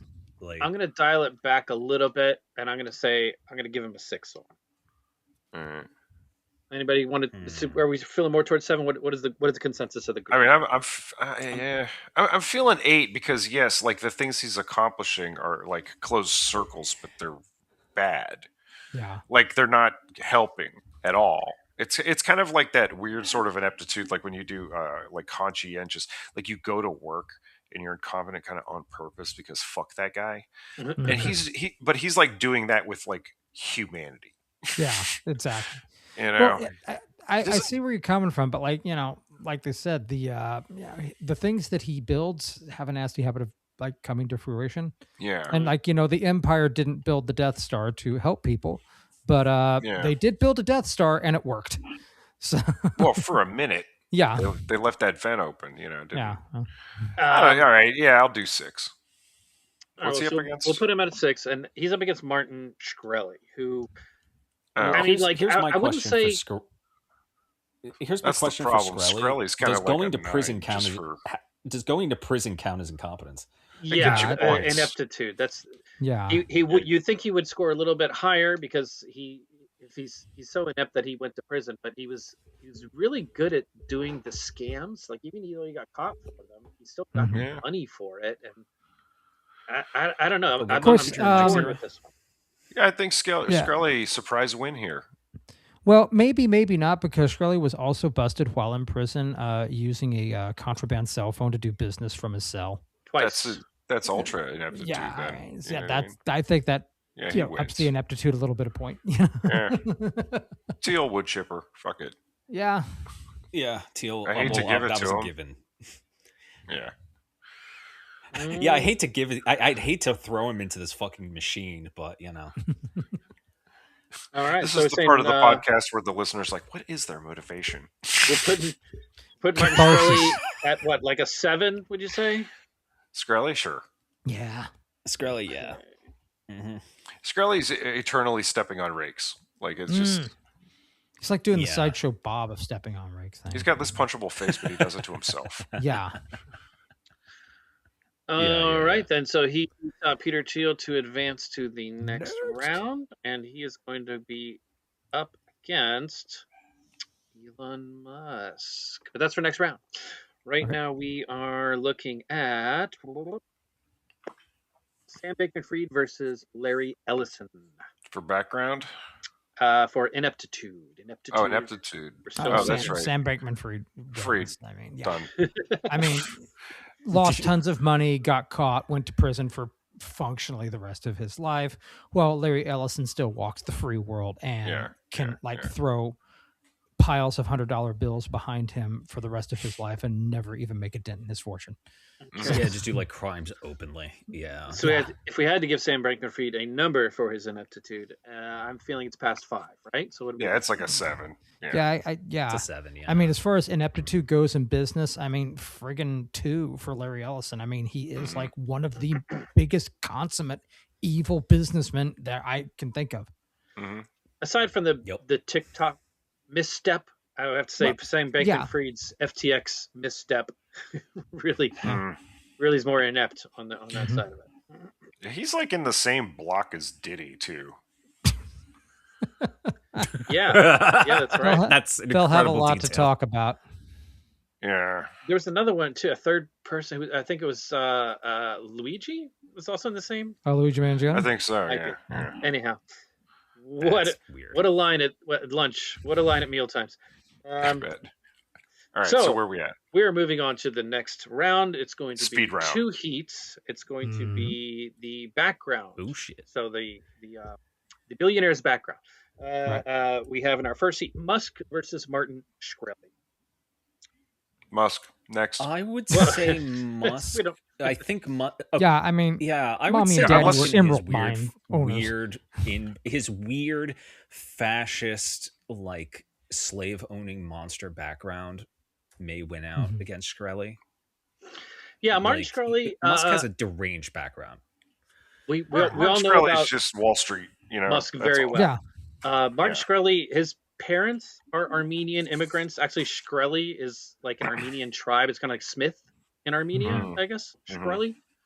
So his parents are working class. You know, he grew up Coney Island. So I would say like everything that all his ill-gotten gains were. I want to say he worked for him at least. You know, he did kind of into a good school, and that's how he kind of got plugged into everything he was doing in Wall Street. He got an internship at Bear Stearns. Okay. Right out of high school. But anyhow, so it's earned. Yeah. I think is kind of my point, which would give him a lower background score as far as a billionaire. Indeed. Yeah. Fucking Musk's dad naming his son after a character from fucking Werner von Braun book about rocketry. Yeah. Or like actively like having some weird incestuous relationship with like I think his stepdaughter or one of his daughters or something. Like I think Musk is gonna win this one at like another 11 just because his I mean background and family are like such a disease fucking background. I'm sorry, it's so weird. He is kind of modern royalty in that way where it's like it's a shame they don't have the handlebar mustache so they can twist it. You know? Yeah, like you just come. They didn't from get the the plugs strange monsters. Okay, so he beats out Martin Shkreli, and then we have this eternal question: Chipper or Tax? Shkreli's in prison already. Shkreli, so Tax. Yeah. Because he's Shkreli's bad one at of those it, people. And he's fun to watch. He's one of those people that I want to tax him because I want him to live with it. He's fun to watch, and and like I hate him for what he does, but the way he turned around and crawfished on those investors that bought the Wu-Tang album and released it to his friends anyway, he gets a pass for me on that one. We'll tax him. He gets taxed. All right, so who do we got? Musk moves on to the final round, and the last round of the background of the edible point scoring system is going to be Zuckerberg versus Sam Bankman. Zuck. Yeah. Because Bankman-Fried, like, what are you doing? Background? Honestly, who cares is what I wrote. I wrote down, honestly, who cares? Bankman. So he's from Stanford, California. He went to MIT. He's got a weird story. His parents are professors, and they're like, were they Berkeley professors or Stanford? I know they're like crunchy granola kind of leftist professor people. Yeah, and he ended up going to MIT, and then that's where he got into the whole like effective altruist thing. And the thing is he was an intern at Jane Street Capital, went to MIT, got his bachelor's in physics with a math minor, and then came back and worked, doing the shuffling of money at Jane Street Capital. Mm-hmm. So like, I mean, he kind of boring, like except for like that's the seed of the effective altruist thing cooking like this entire time, but also he's really young too, like he didn't really he flared out real fast, unless like we find out his parents are like some sort of weird unless we find out like his parents like a really goofy thing happened when really he was offloading like FTX money, like he gave them money to hold on to. And so, like, when the investigation came to the parents, they were just like, yeah, no, he just, like, gave us this money. He didn't tell us what it was for, or you can have it. They just kept it in account. Like, when he was, like, honest to God, like, when he was on bail and living with them for a lot of this. Like, he was living with his parents and stuff like that. And then he, like, super fucked up, and they were like, okay, your bail's rescinded, and we're going to jail again. Yeah, because he like said, really I remember this too. Like he said something that was like an obvious. He was going to be an obvious flight risk. I don't remember what it was because FTX based on Virgin Islands or like originally. Mm-hmm. Yeah. Anyhow. Yeah, he's not as bad as Zuck. Zuck sucks. Yeah. All right. So it sounds like we're going to take Zuck Sam was another one that was born on third and thinks he hit a triple. I mean, his parents were a doctor and another doctor. I mean, he came from money. Went to Harvard, right? Yeah, went to Harvard. Okay, Bankman-Fried, he gets like a fucking 3. So do we chip him or tax him? I mean, he's adorable. He is like a teddy bear, and he seems like a really simple fella when you hear him talk. Like, I think if you give him enough time, he'll outgrow the effective altruist thing. Yeah. Like, if he's open to learning, I want to give him the chance because he's just a kid. It's funny, like, since he's leaving for the lameness attribute, each one of these is effective altruist, and then you get down to the bottom. He was included on the 2021 list of Forbes 30 under 30, but was also included on Forbes 2023 Hall of Shameless featuring 10 picks the publication's wishes it could take back. Yeah. There's another one too. I read that about. I know Elizabeth Holmes was on one of those. Yeah. She might have been on that list. I mean, she was a cover girl, man. And, yeah, with the holding the thing and shit. and Bankman-Fried also. This is a thing that I kind of give him a point for. He offered to help Musk obtain Twitter for like $5 million, and then didn't. I was like, nah, He's never like, mind. I'm out. Oh, you thought I was serious? He was playing League of Legends games while on calls with fucking investors and shit. Yeah, you could hear it in the background. I remember that. And they tried to I remember they tried to romanticize it of like, no, his brain is just working too hard. It's like he can do all these things at once, and it's like, on the Wikipedia article, there was somebody from his office that came out and said, his like win-loss ratio was super average. He wasn't like good at it. He wasn't even good at it. Then that's great. Sometimes you gotta call it just get murked. He is remarkably unremarkable, and because he is so young, I have to agree with CoinOps to give him room. He seems I want to tax him, but I also want to put him in one of those inflatable balls and push him down a hill. Yeah. Maybe like a really long hill. When it comes down to it, Bankman-Fried just basically discovered a cheat code to banking. Yeah, kind of. Yeah. Maybe we all it is one of his hands into the wood chipper. Mm-hmm. It's just a Ponzi scheme. Yeah. Which hand you do that trick with? Smash it with a hammer. Yeah, I would say. I would say Zuck gets like I would give him an 8 for Harvard alone. that and C the what do you call it the oh my god, they're both mine. Shit. Okay, so like my background on Zuck is C the Social Network : Harvard, or like semicolon Harvard. That's it. Yeah. Really. I don't know what else. Okay. Here, comma. That time he was on that weird surfboard thing that like is like a hydroplane and holding a flag like that. You could put that. I'm perfect. I'm so cool, guys. I get my hair cut like Julius Caesar. Yeah. No, all right, let's just skip to the next fucking round. All right. So the next round we have is going to be considered on just how fucking lame these guys are. This is L, and it's Musk going head to head with Zuck.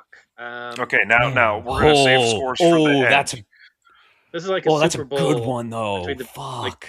Okay, you ready for this? And the Steelers again or something. This is okay. Zuck, hit me with it. Right? You ready for this? He's unable to fully embody the jock he wants so desperately to be and the nerd he so obviously is. He is entirely too bland even to be a cipher. Yeah. He's like this. Yeah. That's incredible.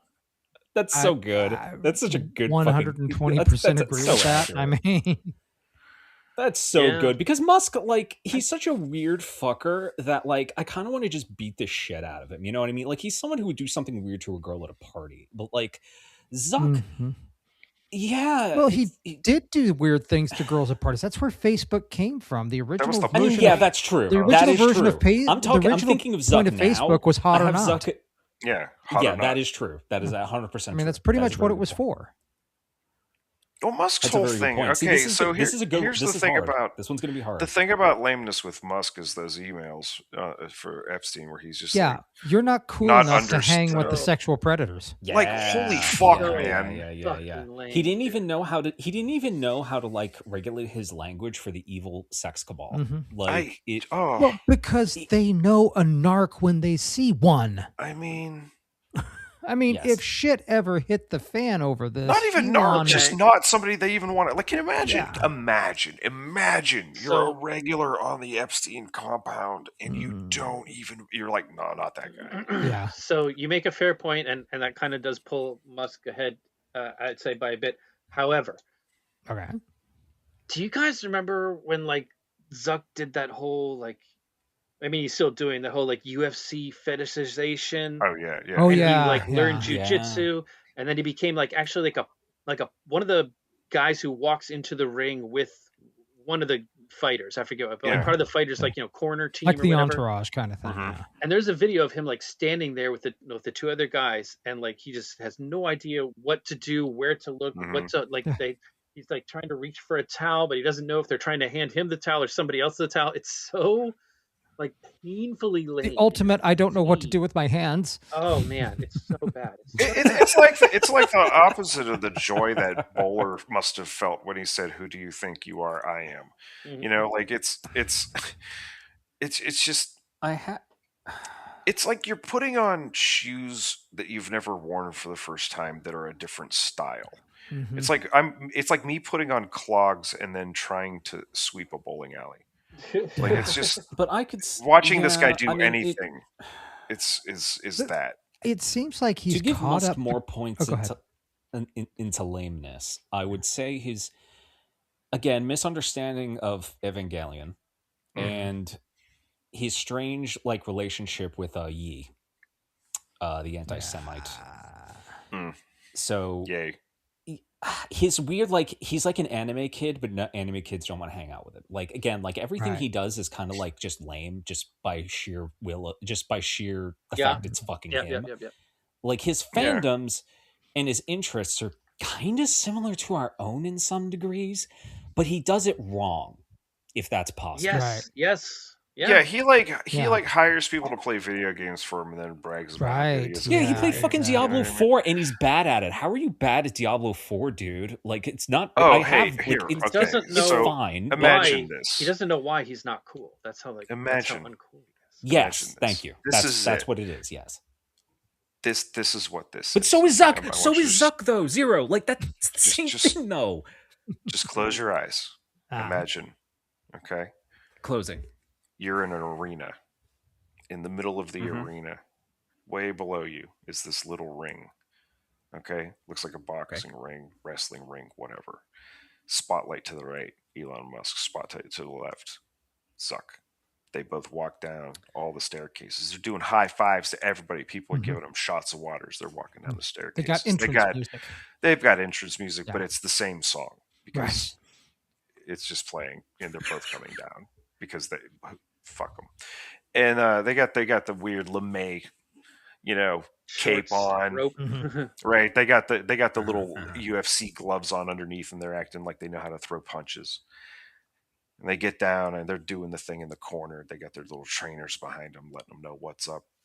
Both of them take off these things, and the lights hit them, and everyone is immediately blinded by the paleness of their flesh. Yes. So they go to meet in the middle to touch gloves. The referee takes a look at each of them, leaves the ring. He questions his life decision. He just leaves the ring. He just walks out of the ring, and then a trapdoor opens, and the two of them fall into the core of the earth. That's how this ends. Yeah. Cheers. Yeah. Then the trapdoor opens. It closes again. And people bring in a board so that you can't fall through it, and then Lip Biscuit drops from the ceiling. and that sounds they terrible. Play break stuff. They play break stuff. Yeah. Absolutely true. That is, yeah. I think everybody wins in that situation, especially Lip Biscuit. I think we win. We get to West win. Portland needs a gig. Yeah, I think. Yeah, this was a hard one. I think that's I think that sums it up really well. Thank you for that little story. You're welcome. That was beautiful. That was beautiful. I've been trying to figure out how this is going to look at the end. What I want to give you something. You sat with us for 2 hours as we equal did this each other in lameness. Yeah, I think they equal each it's other. It's just different kinds of lameness. Absolutely. Yeah, and I didn't want to just limit it. Wood chipper. Pff, that's old. Hat. Yeah, I mean, again, you want to push a Zuck ahead a little bit more. It's pretty damn lame to give your wife a colossal statue of herself for a present. No, they're both so awkward. They're both so it's really lame to have a fuck camp. No, they're both so disappointing. It's a tie. A tie would be as disappointing as they are. Before you say that, consider that Elon Musk flipped a McLaren that he was driving with Peter Thiel in it and didn't kill himself or Peter Thiel. That's pretty shit. That's pretty hard to argue with. I mean, my only thing to back up Zuckerberg was that he really would like to be Mr. Robot, but he doesn't know how. But no, I mean that wins. I don't think Zuckerberg wanted to be a real boy. You don't have the common courtesy to tops it to off. I'm sorry, yourself and not Peter being Thiel. able to kill Peter Thiel might be the one that drives it over for me. Not being able to kill yourself and the other worst person on Peter Thiel by flipping a supercar because you're an idiot and don't know how to drive it. Yeah, stick shift is hard. Well, and you know what? There's also the Tesla that killed who's that politician, the old man that keeps fucking Mitch falling. McConnell's wife's sister. Yeah, that was a weird. The self-driving Tesla went into water and then was unable to be unlocked because of those stupid fucking door handles. Water kills batteries. We call that the Chappaquiddick feature. Mm-hmm. I was felt it was like a Michael Clayton moment. It's just a little too convenient. Like someone had to keep him in line. Anyhow, I don't know, man. Like this is a hard one. Yeah. You kind of sold me with his inability to not die. Yeah. Or I think what it comes down, you might have gotten me with that what one. It comes down to here is like Musk has like an authentic lameness to him that Zuckerberg can't even hope to aspire to because he's just so bland. Zuckerberg seems like he's his own man, though. He feels like I can watch. Zuckerberg has done a lot of lame shit, but he hasn't gone to the roof of a building and built a giant X that he festooned with Christmas lights. Yeah, like Zuck thinks he's Julius Caesar. You know? Yeah, but Tim Robinson could play Zuck. Mm-hmm. I hope he does someday. This is true. I hope he gets an Oscar for it. Oh my god, he would nail it. So are we just giving this to Musk? Like, if we had to pick a winner, at least we could say that Musk reaches the core of the Earth first. Yeah. Well, looking at the scores across the board, like even if this is a tie between them, and we points wise, I would tiebreaker. I would give Musk a solid 32. Musk definitely beats Zuck on points as far as like. Musk has the ability to kill something if he does it. I mean, not every time, but if Zuckerberg does a thing that was cool and people are saying, "Oh shit, Zuckerberg's doing it now." Oh well. But if Musk starts doing a thing that was cool, people are going to be like, "Oh well." Oh, that was cool 20 years ago. Yeah. I excise that. I need to question my choices if I thought that was cool. I mean, the only way it could be worse is if he didn't want to put X on everything. He would be calling it like Turbo or like Laser or something. You know, those are too cool though. Those are too good. But that's what it was in the 80s. Yeah. Those were way better than X. Turbo. Literally the words you were saying were better than what it is now. It's like everything now. The thing about X that reminds me of like another lame thing is it's like the main character in Goldmember, whose thing is painting I like to paint their penises gold. It's kind of my thing. Well, I like to name everything X. It's kind of my thing. Yeah, it's like, how about no, you crazy South African bastard? I mean, seriously. Oh wow, you made your whole fucking personality about how you're edgy, not realizing that we spent 40 plus fucking 50 years on the edge. There's a mall there now. Yeah. I think we can also agree that at least Zuckerberg hires like a real hairstylist, and I'm not sure what the fuck is happening with Elon's hair.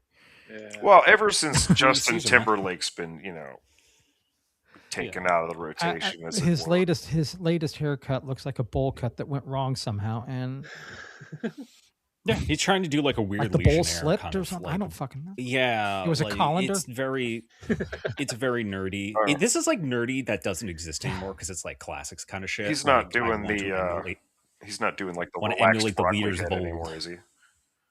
Who? It would actually be really funny if you came. No. I don't care what Musk looks like. Oh, Zuck still has the curls going on thing. Yeah. Well, he did last time I checked. Let me tell you about the last time I checked on Zuck. We do need to finish this though, so let's just agree that Musk is the lamest man who. Oh yeah, I mean no arguments. I think he wins this one, and like you said, Dan, he just gets to the center of the earth. Hands down, Emperor of Lame. Mm-hmm. Yeah. And he takes the cake for the elimination bracket. Yes. Well, thanks for listening, folks. We needed to work this out of our system before we start getting back to some evergeen episodes. But kind of like having you got like a pimple on your shoulder and you really need to get it. So can we say Musk? Can we? Did Musk win? Can we tell him what he's won? It's not no one wins.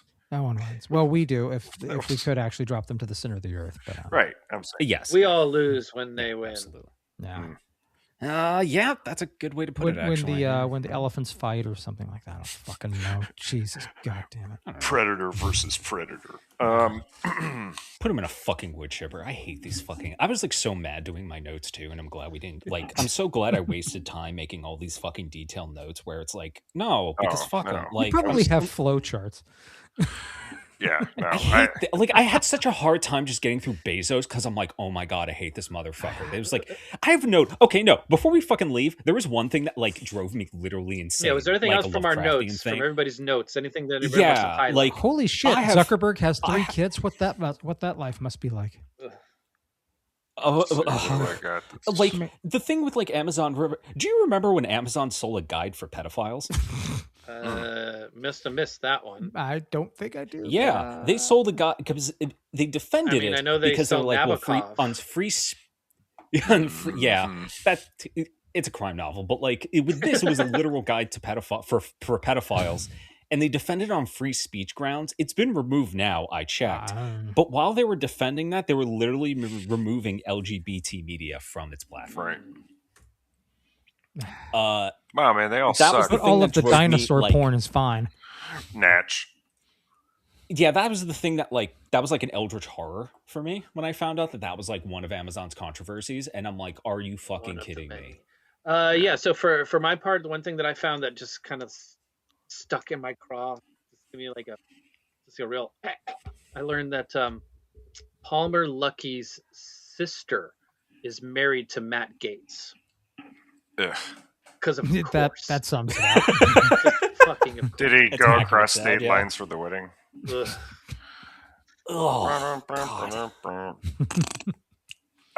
Thanks for listening, though. This was. We appreciate you. Yeah, this was just a little bit of constipation. If you got this far, we had to get out of our systems in order to get back to the good stuff. Well, again, we're not gonna traumatize ourselves or the listeners, I think, by doing direct current event episodes anymore. But I think little things like this, that is a little more social commentary and telling you how we feel about stuff and digging up some dirt that's also fun. You know, it's a good format. And hopefully everyone enjoyed it. Yeah. We know everything's on fire. We know everything sucks. Just like, get to know your neighbors. Get ready to worry less about having a gun at first. just stay safe. Learn how to communicate. Yep. It's important. All right. Community is important. Fuck these people. Oh, god damn it, guys. I don't know. I'm going to bed. This is a good one. Find solidarity among the working class. Yeah. What he said. I'm trying to end the episode, Scum. God, son of a down bitch. A toilet paper warehouse. He's just talking. He's like way away from the microphone too. Back so there, he's back there reading quotes from the Communist Daily Worker. He's trying to jumpstart the wood chipper. I'm an anarchist, sir. He's falling asleep, man. He's a sleepy anarchist. Hey, it's the Low Life Podcast. Do you know anything about hackers? You jammed the cops on cowboys and cyberspace? Ever read Neuromancer? Ever experienced the new wave? Next wave? Dream wave? Or cyberpunk? I didn't think so. It may be. It's a world where you're doing the same thing. Probably what you look like. A world where curiosity and imagination. I'd buy that for $1. Hack the planet! Hack the planet! Hack the planet! Hack the planet! Shut up and get in the car! Go away, Baton!